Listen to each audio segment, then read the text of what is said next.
നാരായണാഖിലഗുരോ ഭഗവൻ നമസ്തേ. ഗുരുവായൂരപ്പ വാമനമൂർത്തേ, ഗണപതി ഭഗവാനെ, വള്ളിയൂരപ്പ ശരണം. എല്ലാവരെയും പൊന്നു ഗുരുവായൂരപ്പനായിട്ട് കണ്ട് മനസ്സുകൊണ്ട് സാഷ്ടാംഗം നമസ്കരിക്കുന്നു. ഇന്ന് ശ്രീമദ് ഗണേശപുരാണ സപ്താഹയജ്ഞത്തിൻ്റെ 4-ാമത്തെ ദിവസം. ഭ്രാമരി എന്ന് പറയുന്ന രാക്ഷസിയെ ഭഗവാൻ കാശിരാജാവിൻ്റെ വസതിയിൽ മനുഷ്യ ശിശുവിൻ്റെ രൂപത്തിൽ വസിക്കുന്ന കാലത്ത്, അതായത് കശ്യപൻ്റെയും അതിഥിയുടെയും പുത്രനായിട്ട് മഹോൽക്കടൻ എന്ന പേരിൽ ഭഗവാന്റെ ഒരു അവതാരം ഉണ്ടായി. ആ അവതാരത്തിനെ തന്നെയാണ് വിനായകൻ എന്നും വിളിക്കുന്നത്. അദ്ദേഹം അവിടെ താമസിക്കുന്ന കാലത്ത് ഈ രാക്ഷസിയെ വധിച്ച കഥ ഇന്നലെ നമ്മൾ കേട്ടു. അതിഥിയുടെ വേഷം കെട്ടിയിട്ടാണ് സ്വന്തം പ്രസവിച്ച അമ്മയുടെ രൂപത്തിൽ വന്നിട്ട് കൊല്ലാൻ നോക്കി എന്നാണ് പറയണത്. ഇന്നത്തെ കാലത്ത് ഇപ്പോൾ പ്രസവിച്ച അമ്മയുടെ സ്വഭാവം എന്താണെന്ന് പോലും തിരിച്ചറിയാൻ പറ്റാത്ത അവസ്ഥയിലാണ്.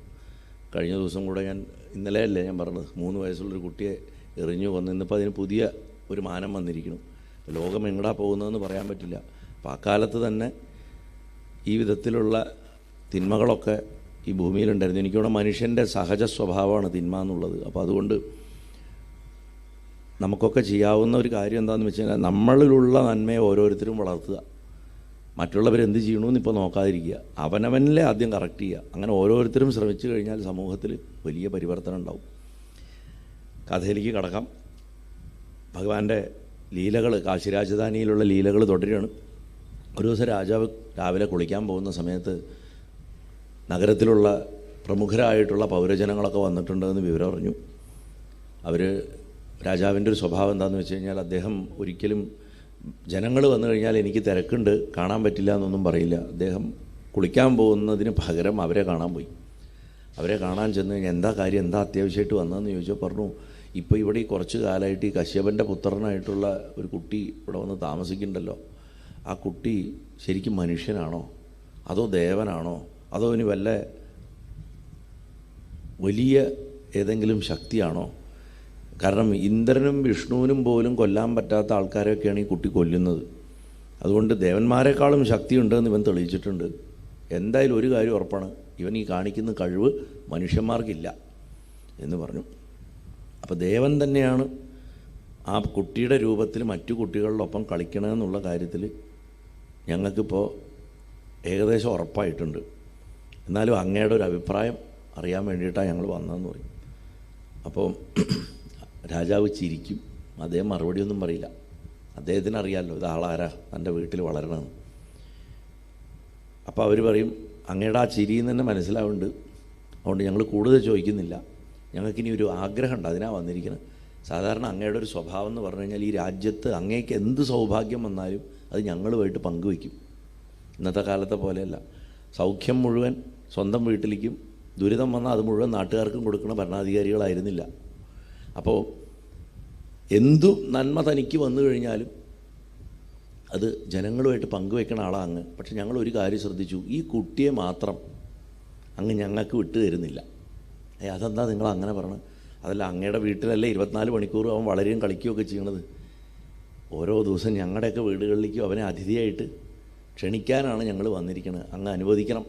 ഞങ്ങൾക്കൊരു നേരത്തെ ഭക്ഷണം ആ കുട്ടിക്ക് കൊടുക്കാൻ താല്പര്യമുണ്ട്. ഞങ്ങൾ ഒരു കാര്യം കൂടെ കേട്ടു, അവൻ ഒരുപാട് ഭക്ഷണം കഴിക്കണവനാണ്. ഭക്ഷണം കഴിക്കാൻ വളരെ ഇഷ്ടമാണ്.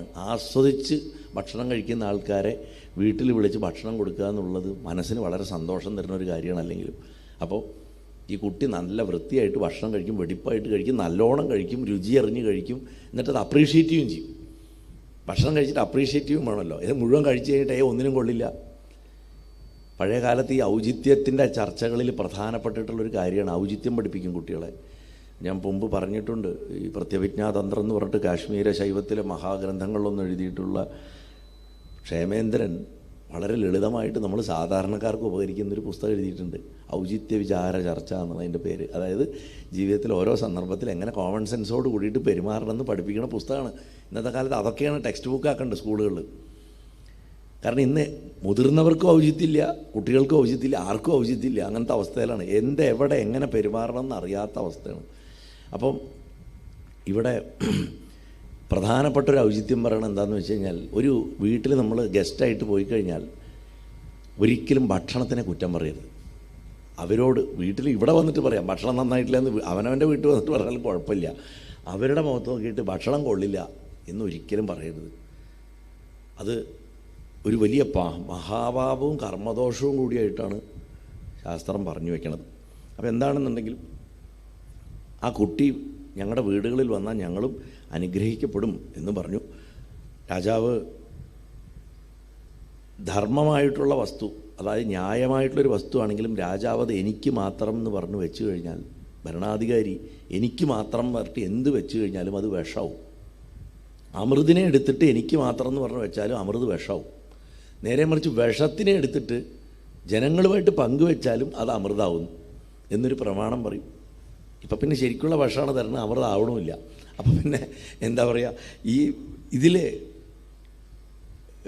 എന്താ പറയുക, രാജാവിന് തർക്കമില്ലല്ലോ, അതുകൊണ്ട് ഞങ്ങൾക്ക് ആ കുട്ടിയെ ഒന്ന് അതിഥിയായിട്ട് വിട്ടുതരണം പറഞ്ഞു. അപ്പോൾ അദ്ദേഹം പറഞ്ഞു, നിങ്ങൾ ക്ഷണിക്കുന്നതൊക്കെ കൊള്ളാം, പക്ഷെ 2 കാര്യങ്ങളുണ്ട്. ഒന്ന്, ആർക്കാണോ യഥാർത്ഥത്തിൽ ആ കുട്ടിയിൽ ഭക്തി തോന്നുന്നത് ആ ആൾക്ക് ആ കുട്ടിയെ വീട്ടിലേക്ക് ക്ഷണിച്ചുകൊണ്ട് പോയിട്ട് സൽക്കരിക്കാം. ജനങ്ങളുടെ സ്വഭാവം പലതരത്തിലാണ്, ഓരോരുത്തരും ഓരോ രീതിയിലാണ് കാണുക. ചിലർക്ക് ഉള്ളിൻ്റെ ഉള്ളിൽ ഈ കുട്ടിയോട് അസൂയ ഉണ്ടാവും, വേറെ ചില ആൾക്കാർക്കാണെങ്കിൽ വലിയ ആരാധന, ഫാൻസായിരിക്കും. ഇതിൽ രണ്ടിൻ്റെയും ഇടയിൽ സംശയമായിട്ട് നിൽക്കുന്നവരും ഉണ്ടാവും. ഇതൊക്കെ നമ്മൾ ഈശ്വരൻ്റെ കാര്യത്തിലുള്ള കാര്യങ്ങളാണ് രാജാവ് പറയണത്. അതുകൊണ്ട് അവനവൻ്റെ ടേസ്റ്റിനനുസരിച്ച് അവനവൻ്റെ മനസ്സിനെ ആദ്യം ശ്രദ്ധിക്കുക. യഥാർത്ഥത്തിൽ ആ കുഞ്ഞിനോട് സ്നേഹമുണ്ടോ ഉണ്ടെങ്കിൽ നിങ്ങൾ വിളിച്ച് വീട്ടിൽ കൊണ്ടുപോക്കോളൂ, എനിക്ക് യാതൊരു പ്രശ്നവുമില്ല. എന്നിട്ട് പറയും, ചന്ദനത്തിൻ്റെ ഗന്ധം ഒരിക്കലും നഷ്ടപ്പെട്ടു പോവില്ല. അതേമാതിരിയാണ് ഉള്ളിയുടെ മണം ഒരിക്കലും മാറിപ്പോവില്ല. കസ്തൂരിയുടെ തൈലത്തിൽ ഉള്ളി ഇട്ട് വെച്ചാലും ഉള്ളിയുടെ മണം ഉള്ളിയായിട്ട് ഇരിക്കും. അതാണ് സ്വഭാവം. അതുകൊണ്ട് മനുഷ്യൻ പുറമെ എന്ത് അഭിനയിച്ചാലും അകത്തുള്ള ആറ്റിറ്റ്യൂഡാണ് ഏറ്റവും വലിയ പ്രധാനം. മറ്റു മനുഷ്യർക്ക് അത് തിരിച്ചറിയാനുള്ള കഴിവുണ്ടാവില്ല ഒരാളുടെ അകത്ത് എന്താണെന്ന്. പക്ഷെ ഭഗവാന്റെ അടുത്ത് അത് ചെയ്യുമ്പോൾ സൂക്ഷിച്ചിട്ട് വേണം. ഭഗവാനെ പറ്റിക്കാൻ പറ്റില്ല. ഞാൻ തമാശയ്ക്ക് പറയാറുണ്ട്, ഇടയ്ക്ക് മീശമാധവൻ സിനിമയിൽ ഭഗവതിക്ക് എന്തോ വലിയ വഴിപാട് നേർന്നിട്ട് ഇപ്പുറത്ത് വന്നിട്ട് പറയും പറ്റിക്കാൻ എന്ന്. ആരെ? ഭഗവതിയെ. അപ്പോൾ അതുപോലെ ഒരിക്കലും ആവരുത്. ഭഗവാൻ അറിയാം ആ മനസ്സിൽ എന്താണെന്നുള്ളത്. എൻ്റെ കാര്യം ഞാൻ പറയാം. രാജാവ് പറയുക, എന്നെ സംബന്ധിച്ചിടത്തോളം ആ കുഞ്ഞിൻ്റെ അത്ഭുത പ്രവർത്തികൾ കണ്ടിട്ട് എൻ്റെ മനസ്സിൽ ആ കുഞ്ഞിനോടുള്ള ഭക്തി എത്രയോ അധികം വർദ്ധിച്ചിരിക്കുകയാണെന്നാണ് പറയണത്. എത്രയോ വർദ്ധിച്ചു കഴിഞ്ഞു. പക്ഷേ ഒരു കാര്യം പറയാം, ഏത് സ്ഥലത്തും ഈശ്വര സാന്നിധ്യം ഉണ്ടെന്നറിഞ്ഞാൽ ഭക്തിപൂർവ്വം സ്നേഹപൂർവ്വം അവിടെ പോയിട്ട് തൊഴുക എന്നല്ലാണ്ട് അവിടുത്തെ ശക്തി പരീക്ഷിക്കാൻ പോകരുത്. അതുകൊണ്ട് കുട്ടിയെ വിളിച്ചുകൊണ്ട് പോകണേക്കെ കൊള്ളാം, അത് നിങ്ങളവൻ്റെ ശക്തി പരീക്ഷിക്കാനും അത്ഭുതം കാണാനും ആണെന്നുണ്ടെങ്കിൽ നിങ്ങൾക്ക് തെറ്റി. അത് വലിയ അബദ്ധമാണ് നിങ്ങൾ ചെയ്യണത്. അത് മഹാത്മാക്കളുടെ കാര്യത്തിലൊക്കെ അങ്ങനെയാണ്. ചില ആൾക്കാർ ഈ മഹാത്മാക്കളെ വീട്ടിലേക്ക് വിളിക്കണം എന്തിനാന്ന് വെച്ചാൽ ഫോട്ടോ എടുക്കാനാണ്, എന്നിട്ടത് ഫേസ്ബുക്കിലിടും. ഇതാണ് പരിപാടി. അത് മാത്രമല്ല, ഇതിനെക്കാട്ടിലും ഭീകരമായിട്ടുള്ളൊരു സംഭവമുണ്ട്. അവിടെ ചെന്ന് കഴിഞ്ഞാൽ ഇവർ പറയും എന്തെങ്കിലും ഒരു വിദ്യ കാണിക്കാൻ പറയും. അവരുടെ പൂജാമുറി കൊണ്ടുപോവുക, എന്നിട്ട് പ്രതീക്ഷിക്കും ഇവിടെ ഇപ്പോൾ ഒരു ശിവലിംഗം ആവിർഭവിക്കും, അല്ലെങ്കിൽ കുറേ ഭസ്മം വീഴ്ത്തും എന്നൊക്കെ ഉള്ള ചിന്തകളുമായിട്ട് പോകും. അപ്പോൾ അങ്ങനെ വരുന്ന സമയത്ത് എന്താണെന്ന് വെച്ച് കഴിഞ്ഞാൽ, ഈ ശക്തി ഉണ്ടോ എന്ന് പരീക്ഷിക്കാൻ ശ്രമിക്കുന്ന സമയത്ത് നമ്മുടെ യഥാർത്ഥ വിശ്വാസത്തിൽ തടസ്സം വരും.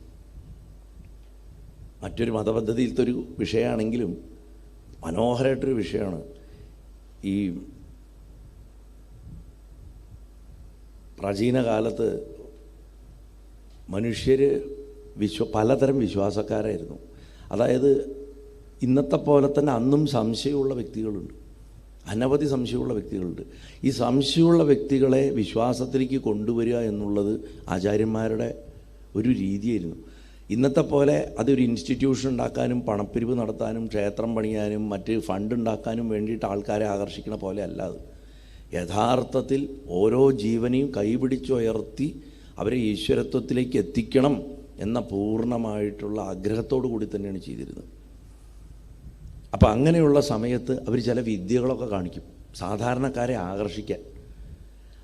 അത്ഭുതങ്ങൾ കാണിക്കും. ചിലപ്പോൾ അസുഖങ്ങൾ മാറ്റും, മരിച്ചവനെ ജീവിപ്പിക്കും, വെള്ളം പാലാക്കും, പാല് വീഞ്ഞാക്കും, അങ്ങനത്തെ കാര്യങ്ങളൊക്കെ ചെയ്യും. അപ്പോൾ ഈ അത്ഭുതങ്ങളൊക്കെ ചെയ്യുന്ന സമയത്ത് അത്ഭുതങ്ങളിൽ മാത്രം നമ്മൾ കുടുങ്ങിപ്പോയി കഴിഞ്ഞാൽ നമുക്ക് യഥാർത്ഥ വിശ്വാസം ഉണ്ടാവില്ല. അത് വലിയൊരു കുഴപ്പമാണ്. യേശുദേവൻ അപ്പോസ്തലന്മാരുടെ അടുത്ത് പറയുന്നുണ്ട്. അതുകൊണ്ടാണ് ഞാൻ പറഞ്ഞത് മറ്റൊരു മതപദ്ധതിയില്ലെന്ന്. അത് വളരെ മഹത്തായിട്ടൊരു പാഠമാണ്. അദ്ദേഹം പറയുക, നിങ്ങൾ പോയിട്ട് അത്ഭുതങ്ങൾ കാണിക്കണം. എന്തിനാന്ന് വെച്ച് കഴിഞ്ഞാൽ ജനങ്ങളിൽ വിശ്വാസം ഉണ്ടാക്കാൻ. പക്ഷെ അതോടുകൂടി അത് നിർത്തിയേക്കണം. അത്ഭുതം കാണിക്കലല്ല യഥാർത്ഥ ആധ്യാത്മിക വിദ്യാഭ്യാസം. അത്ഭുതം കണ്ടു കഴിഞ്ഞ് ജനങ്ങൾ അതിലേക്ക് ആകർഷിക്കപ്പെട്ട് കഴിഞ്ഞാൽ ആ നിമിഷം അത് അവസാനിപ്പിച്ചേക്കണം. അവർക്ക് യഥാർത്ഥത്തിൽ കൊടുക്കേണ്ടത്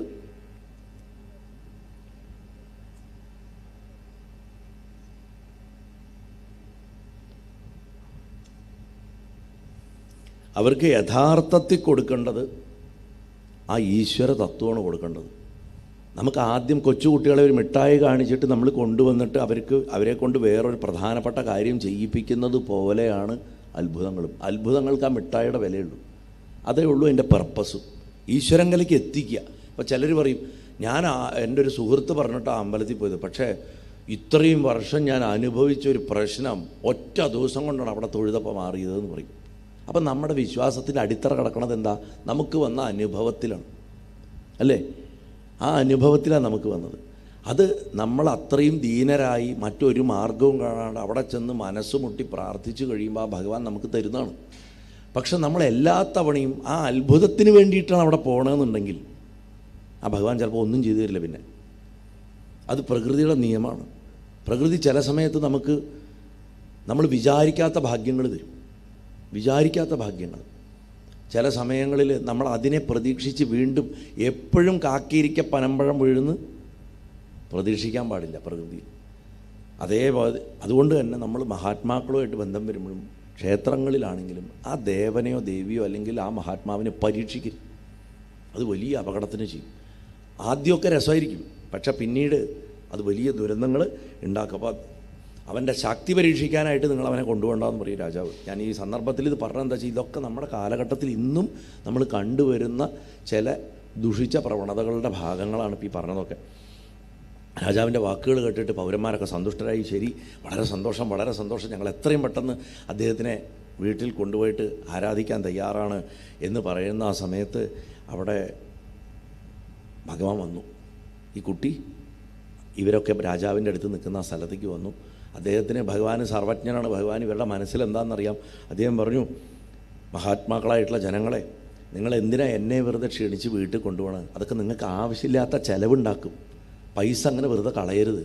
നിങ്ങളുടെ വീടുകളിൽ വിശേഷമായിട്ട് എന്തെങ്കിലും ഉണ്ടാകുമ്പോൾ, പിറന്നാളോ ചോറൂണോ കല്യാണോ 28 അങ്ങനെ എന്തെങ്കിലും ഉണ്ടാകുമ്പോൾ എന്നെ വിളിച്ചാൽ മതി, ഞാൻ വരാം. അപ്പോൾ നിങ്ങൾക്ക് അവരുടെ കൂട്ടത്തിൽ എനിക്ക് ഭക്ഷണം തന്നാൽ മതി. അല്ലാണ്ട് എന്നെ തനിയെ വിളിച്ചിട്ട് എനിക്ക് ഒരു സൽക്കാരവും ചെയ്യണമെന്ന് ഞാൻ പറയില്ല നിങ്ങളോട്. ഞാൻ ഒരു സാധാരണ ഋഷിയുടെ സർവസംഘ പരിത്യാഗിയായിട്ടുള്ള ഒരാളുടെ പുത്രനാണ് എന്ന് പറഞ്ഞു. നമ്മൾ വിചാരിക്കും കശ്യപൻ്റെ പുത്രൻ എന്നുള്ളത്, പക്ഷെ അതിലും വലിയ സർവസംഘ പരിത്യാഗിയായിട്ടുള്ള ഋഷിയുടെ പുത്രനാണല്ലോ, മഹാദേവൻ്റെ പുത്രനല്ലേ. അങ്ങനെയാണ്. അതുകൊണ്ട് എനിക്ക് അങ്ങനെ പ്രത്യേകിച്ച് ആഗ്രഹങ്ങളൊന്നുമില്ല. ഞാൻ വളരെ മിതമായിട്ടുള്ള വിഭവങ്ങൾ വെച്ച് ജീവിക്കാൻ തൃപ്തിപ്പെട്ട് പഠിച്ചവനാണ്. എൻ്റെ അമ്മ എനിക്ക് അങ്ങനെയാണ് എന്നെ പഠിപ്പിച്ചിട്ടുള്ളത് എന്ന് പറയും. അങ്ങനെ നിങ്ങളുടെ വീടുകളിൽ അങ്ങനെ വിശേഷമായിട്ട് എന്തെങ്കിലും വ്രതാനുഷ്ഠാനങ്ങളോ പൂജകളോ ഒക്കെ ഉണ്ടെങ്കിൽ എന്നെ വിളിക്കൂ, ഞാൻ വരാം. പിന്നെ ഒരു കാരണവും ഇല്ലാണ്ട് ഒരാളുടെ വീട്ടിലേക്ക് കയറി ചെല്ലണത് മോശമാണ്. വെറുതെ തിന്നാൻ വിളിച്ചു അതുകൊണ്ട് പോയി എന്ന് പറയണത് എനിക്കിഷ്ടമല്ല. ഒരു കാരണം ഉണ്ടെങ്കിൽ ഞാൻ വരാം എന്ന് പറഞ്ഞു. അതുകൊണ്ടാണ് വിശേഷാവസരങ്ങൾ വരാമെന്ന് പറഞ്ഞത്. അപ്പോൾ ഇവർ പറഞ്ഞു, വിശേഷാവസരങ്ങളിൽ അങ്ങ് വരിക എന്ന് പറഞ്ഞു കഴിഞ്ഞാൽ അങ്ങ് കുറച്ച് നേരെ ഉണ്ടാവുള്ളൂ. മാത്രമല്ല ഞങ്ങളും തിരക്കിലായിരിക്കും, ഞങ്ങൾക്ക് അങ്ങയുടെ കൂടെ അധികം സമയം ചെലവഴിക്കാൻ പറ്റില്ല. അതുകൊണ്ട് അങ്ങ് സ്പെഷ്യലായിട്ട് തന്നെ വരണം. അങ്ങ് വരുന്നത് തന്നെയാണ് ഞങ്ങൾക്ക് വിശേഷാവസരം. അതുകൊണ്ട് അങ്ങനെ വരണം എന്ന് പറഞ്ഞിട്ട് പറഞ്ഞു. അപ്പോൾ പറഞ്ഞു, നിങ്ങൾക്ക് ശരിയായിട്ടുള്ള ഭക്തി ഉണ്ടെങ്കിൽ രാജാവ് സമ്മതിക്കുകയാണെങ്കിൽ ഞാൻ വരാം, അതല്ലെങ്കിൽ എനിക്ക് വരാൻ സാധിക്കില്ല. അതുകൊണ്ട് നിങ്ങളിപ്പോൾ തിരിച്ചു പോകാൻ പറഞ്ഞു. ഇവരൊക്കെ അവരവരുടെ വീടുകളിൽ പോയിട്ട് അവരവരുടെ വീടുകളൊക്കെ കൊടിതോരണങ്ങൾ കൊണ്ടും കുരുത്തോല കൊണ്ടും ഒക്കെ അലങ്കരിച്ചിട്ട് അതിഥിയെ സ്വീകരിക്കാനായിട്ട് തയ്യാറായി. വില കൂടിയിട്ടുള്ള പാത്രങ്ങൾ, വസ്ത്രാഭരണങ്ങൾ, നല്ല നല്ല സെൻറ്റുകൾ, സുഗന്ധലേപനങ്ങൾ, പലഹാരങ്ങൾ ഇതൊക്കെ സംഭരിക്കാൻ തുടങ്ങി ഓരോ വീട്ടിലും. ഈ കാലത്ത് ഈ നഗരത്തിൻ്റെ അറ്റത്ത് സാധാരണക്കാരിലും സാധാരണക്കാരായിട്ടുള്ള വളരെ ദരിദ്രരായിട്ടുള്ള ആൾക്കാർ താമസിക്കുന്ന കോളനികളുണ്ട്. ആ കോളനികളിലൊന്നിൽ ഒരു ബ്രാഹ്മണൻ ഉണ്ടായിരുന്നു, ഒരു സാധു മനുഷ്യൻ, വളരെ നല്ല സൽസ്വഭാവിയായിട്ടുള്ള. ആ വ്യക്തിയുടെ പേര് തന്നെ ശുക്ലൻ എന്നാണ്, അതായത് വെളുത്തവൻ എന്നാണ് ശുക്ലവർണ്ണത്തിൻ്റെ അർത്ഥം. ശുക്ലാംബരധരം എന്ന് ഭഗവാനെ പറയുമല്ലോ, അതേപോലെ വെളുവെളുവെളുവെളുന്ന് വെളുത്തവൻ, അങ്ങനെയുള്ള ഒരാൾ. മനസ്സുകൊണ്ട് അത്രയും ശുദ്ധനാണെന്നാണ് ആ വാക്കിൻ്റെ അർത്ഥം. ശാന്ത സ്വഭാവി, വേദങ്ങളൊക്കെ പഠിച്ച ആൾ, സ്മാർത്ഥങ്ങൾ, അതായത് ശ്രുതി സ്മൃതി ഇതൊക്കെ പഠിച്ച ഒരു വ്യക്തി. ശ്രൗതച്ച ശ്രുതിയെ സംബന്ധിച്ചത്, സ്മാർത്ഥച്ച സ്മൃതിയെ സംബന്ധിച്ചത്. ഇങ്ങനെയുള്ള കർമ്മങ്ങളിലൊക്കെ ധാരാളം പാണ്ഡിത്യം നേടി അതിഥികളെയൊക്കെ സൽക്കരിക്കാൻ വളരെ താല്പര്യമുള്ള ഒരു മഹാത്മാവ്.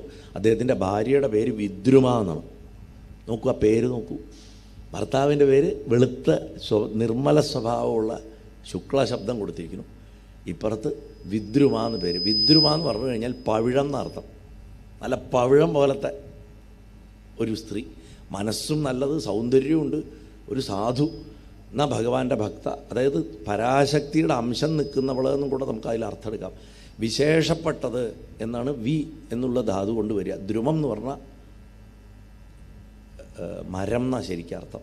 കൽപ്പദ്രുമം എന്നൊക്കെ നമ്മൾ പറയില്ലേ. കടലിൻ്റെ അടിയിൽ കാണുന്ന വൃക്ഷമാണ് പവിഴം. വൃക്ഷത്തിൻ്റെ ആകൃതിയാണ് പവിഴപ്പുറ്റുകൾക്ക്, ശ്രദ്ധിച്ചിട്ടുണ്ടോ? അതുകൊണ്ടാണ് ഇതിന് വിദ്രുമം എന്ന് പറയണം. അപ്പോൾ അങ്ങനെ വിദ്രുമ എന്നായിരുന്നു പേര്. ഇവർ രണ്ടുപേരും വളരെ സൽസ്വഭാവികളായിട്ടുള്ള ആൾക്കാരായിരുന്നു. ഇവരുടെ വീട്ടിൽ മര്യാദയ്ക്കൊരു ലോഹപാത്രം പോലും ഇല്ല. സ്വർണവും വെള്ളിയൊക്കെ പോട്ടെ, മര്യാദയ്ക്ക് ഒരു സാധാരണ തകരത്തിൻ്റെ പാത്രം പോലും ഇല്ല. പിന്നെ അവരുടെ വീട്ടിലൊരു മനോഹാരിത എന്തായിരുന്നു എന്ന് വെച്ച് കഴിഞ്ഞാൽ, അവർക്ക് വീട്ടിൻ്റെ ഉള്ളിലിരുന്നാൽ തന്നെ നക്ഷത്രങ്ങളെ കാണാൻ പറ്റുമായിരുന്നു. അത്ര നല്ല വീടായിരുന്നു അവരുടെ. വീട്ടിൻ്റെ ഉള്ളിൽ ഇന്നിപ്പോൾ നമ്മൾ ഗ്ലാസ് ഇട്ടിട്ട് നക്ഷത്രങ്ങളെ കാണുന്നു, അവർക്ക് അല്ലാണ്ട് തന്നെ ഓപ്പണായിട്ട് വീട്ടിൻ്റെ ഉള്ളിലിരുന്ന നക്ഷത്രങ്ങളെ കാണാൻ പറ്റുമായിരുന്നു. അങ്ങനത്തെ മനോഹരമായിട്ടുള്ള മേൽക്കൂരയൊക്കെ ആയിരുന്നു അവരുടെ വീടിന് ഉണ്ടായിരുന്നത്. പിന്നെ അവർക്ക് വളരെ മിനിമം വസ്ത്രങ്ങളാണ് ഉണ്ടായിരുന്നത്. അതായത് ഉടുത്ത തന്നെ ചിലപ്പോൾ തിരുമ്പിയിട്ട് വീണ്ടും ഉടുക്കേണ്ട അവസ്ഥയാണ്. അത്രയും ദാരിദ്ര്യമായിരുന്നു അവിടെ ഉണ്ടായിരുന്നത്. എന്നാലും അതൊന്നും അവരെ തളർത്തിയില്ല. അവർ വളരെ ധർമ്മിഷ്ഠരായിട്ടാണ് ജീവിച്ചുകൊണ്ടിരുന്നത്. അദ്ദേഹം ഭിക്ഷാടനം ചെയ്തിട്ടാണ് ജീവിതവൃത്തി നടത്തിയിരുന്നത്. ഇങ്ങനെ ഇരിക്കുന്ന സമയത്ത് ഒരു ദിവസം ബ്രാഹ്മണൻ ഭിക്ഷ യാചിക്കാൻ വേണ്ടിയിട്ട് വീടുകളിലേക്ക് പോയി. അവിടെ ചെന്നപ്പോൾ ആർക്കും അദ്ദേഹം ഓരോ വീടിൻ്റെ അവിടെ ചെന്നിട്ടും ഭവതി ഭിക്ഷാന്തേഹി ഭവതി ഭിക്ഷാന്തേഹി എന്ന് പറയുന്നുണ്ട്. പക്ഷേ ആരും തിരിഞ്ഞു നോക്കിയില്ല. കാരണം എല്ലാവരും ഗണപതിയെ സ്വീകരിക്കാനുള്ള തിരക്കുകളിൽ വീട്ടിൽ ഭയങ്കര പാചകവും ബഹളവും ഒരുക്കും ഇതുമായിട്ട് നടക്കുക. ആരും അദ്ദേഹം പുറത്ത് വന്നിട്ട് അയാൾ എന്നും പറഞ്ഞല്ലേ, ഇന്നിപ്പോൾ കൊടുത്തില്ലെങ്കിൽ കുഴപ്പമൊന്നുമില്ല, നാളെ കൊടുക്കാം എന്നൊക്കെ പറഞ്ഞ് ഒന്നും കൊടുത്തില്ല. പക്ഷെ അദ്ദേഹം വിവരം അറിഞ്ഞു, രാജാവിൻ്റെ വീട്ടിൽ താമസിക്കുന്ന കശ്യപൻ്റെ പുത്രനായിട്ടുള്ള ഭഗവാൻ ഇന്ന് നഗരത്തിലെ പല വീടുകളിലേക്കും വരുന്നുണ്ട് എന്നറിഞ്ഞു. അദ്ദേഹം വീട്ടിൽ വന്നിട്ട് ഭാര്യയോട് പറഞ്ഞു, നമുക്കൊന്നും കിട്ടിയില്ല, പക്ഷേ ഞാൻ നിൻ്റെ അടുത്തൊരു പ്രധാന കാര്യം പറയാം. എൻ്റെ മനസ്സ് പറഞ്ഞു ഭഗവാൻ നമ്മുടെ വീട്ടിലേക്ക് വരും, അതുകൊണ്ട് അദ്ദേഹത്തെ സ്വീകരിക്കാൻ നമ്മൾ തയ്യാറായിട്ടിരിക്കണം. മുനിയുടെ പുത്രനായിട്ട് ഭഗവാൻ അവതരിച്ചിരിക്കുന്നത് നമ്മളെ പോലുള്ളവരുടെ ദുഃഖം മാറ്റാനാണ് എന്ന് പറഞ്ഞു. അപ്പോൾ എന്നിട്ട് പറഞ്ഞു, ഭക്ഷണത്തിൻ്റെ കാര്യത്തിൽ മാത്രമേ നമുക്ക് മുട്ടുള്ളൂ, നമുക്ക് നിറഞ്ഞ സ്നേഹം കൊടുക്കാൻ പറ്റും, ഭഗവാനെ ആദരിച്ച് നമുക്ക് പൂജിക്കാൻ പറ്റുമെന്ന് പറഞ്ഞപ്പോൾ ദേവി പറഞ്ഞു, എനിക്കൊരു സംശയം എന്താണെന്ന് വെച്ചാൽ അദ്ദേഹം ഭക്ഷണപ്രിയനാണ്. ഭക്ഷണം ഇല്ലാത്ത സ്ഥലത്ത് അദ്ദേഹം വരുമോ എന്ന് എനിക്ക് സംശയമാണ്. വിഭവസമൃദ്ധമായിട്ടുള്ള സദ്യ അപ്പുറത്ത് കിട്ടുമ്പോൾ എങ്ങനെയാണ് ഗണപതി ഇവിടെ വരിക? അതിനുള്ള സാധ്യത വളരെ കുറവാണെന്ന് പറഞ്ഞു. അപ്പോൾ ഇദ്ദേഹം പറഞ്ഞു, അങ്ങനെ പറയരുത്, ഭഗവാൻ ഭക്തപ്രിയനായിട്ടുള്ള ആളാണ്, അദ്ദേഹത്തിന് ഇത്തരം ചിന്തകളൊന്നുമില്ല. നമ്മൾ അദ്ദേഹത്തിന് നമ്മളാൽ ആവുന്ന ഭക്ഷണം കൊടുക്കുക, ഭഗവാനെ തൃപ്തിയാവണേ എന്ന് പറഞ്ഞിട്ട് കൊടുക്കുക, അപ്പോൾ അത് തൃപ്തിയാവും. കഴിഞ്ഞ ദിവസം 1-ാം ദിവസം ഞാൻ മാർത്താണ്ഡവർമ്മ സാളഗ്രാമം വാങ്ങിയിട്ട് പൂജ കഴിച്ച കഥ പറഞ്ഞില്ലേ തിരുവിതാംകൂറിൽ, അതുപോലെ. അപ്പോൾ ഇവിടെ നമുക്ക് അത്തരം ചിന്തകളുടെ ഒന്നും ആവശ്യമില്ല. അഹങ്കാരമുള്ള മനസ്സോട് കൂടിയിട്ട് നമ്മൾ ഭക്ഷണം കൊടുക്കാൻ ശ്രമിച്ചു കഴിഞ്ഞാൽ ഭഗവാൻ നമ്മളെ പരീക്ഷിക്കും. നമ്മൾ തൃപ്തിയാവണേ എന്ന് പറഞ്ഞിട്ട് കൊടുക്കുക ഭഗവാന്. നമുക്കൊരു കാര്യം ചെയ്യാം, ഞാൻ കാട്ടിൽ പോയിട്ട് നല്ല പഴുത്ത നല്ല വന്യഫലങ്ങളൊക്കെ പറിച്ചു കൊണ്ടുവരാം, ധാരാളം പുഷ്പങ്ങളും കൊണ്ടുവരാം, അതൊക്കെ കൊണ്ട് നമുക്ക് ഭഗവാനെ ആരാധിക്കാം എന്ന് പറഞ്ഞപ്പോൾ വിദ്രുമ, ശരി എന്നാൽ പിന്നെ എനിക്കിപ്പോൾ സമാധാനമായി എന്ന് പറഞ്ഞു.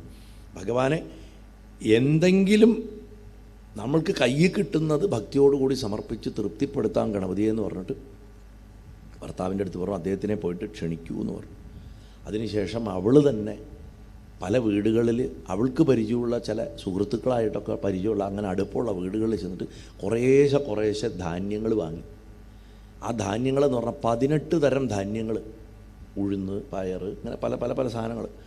ആകെ കുറച്ച് ഒരു പിടിയിൽ താഴെയുള്ളൂ. ഇതെല്ലാം കൂടെ കൂട്ടിയിട്ടിട്ട് ആ അമ്മ അരച്ച് അതിനെ വെള്ളത്തിൽ ഊറക്കിയിട്ട് അരച്ച് കുഴച്ചിട്ട് ഒരു മാവ് പോലെ ഒരു സംഭവമാക്കി.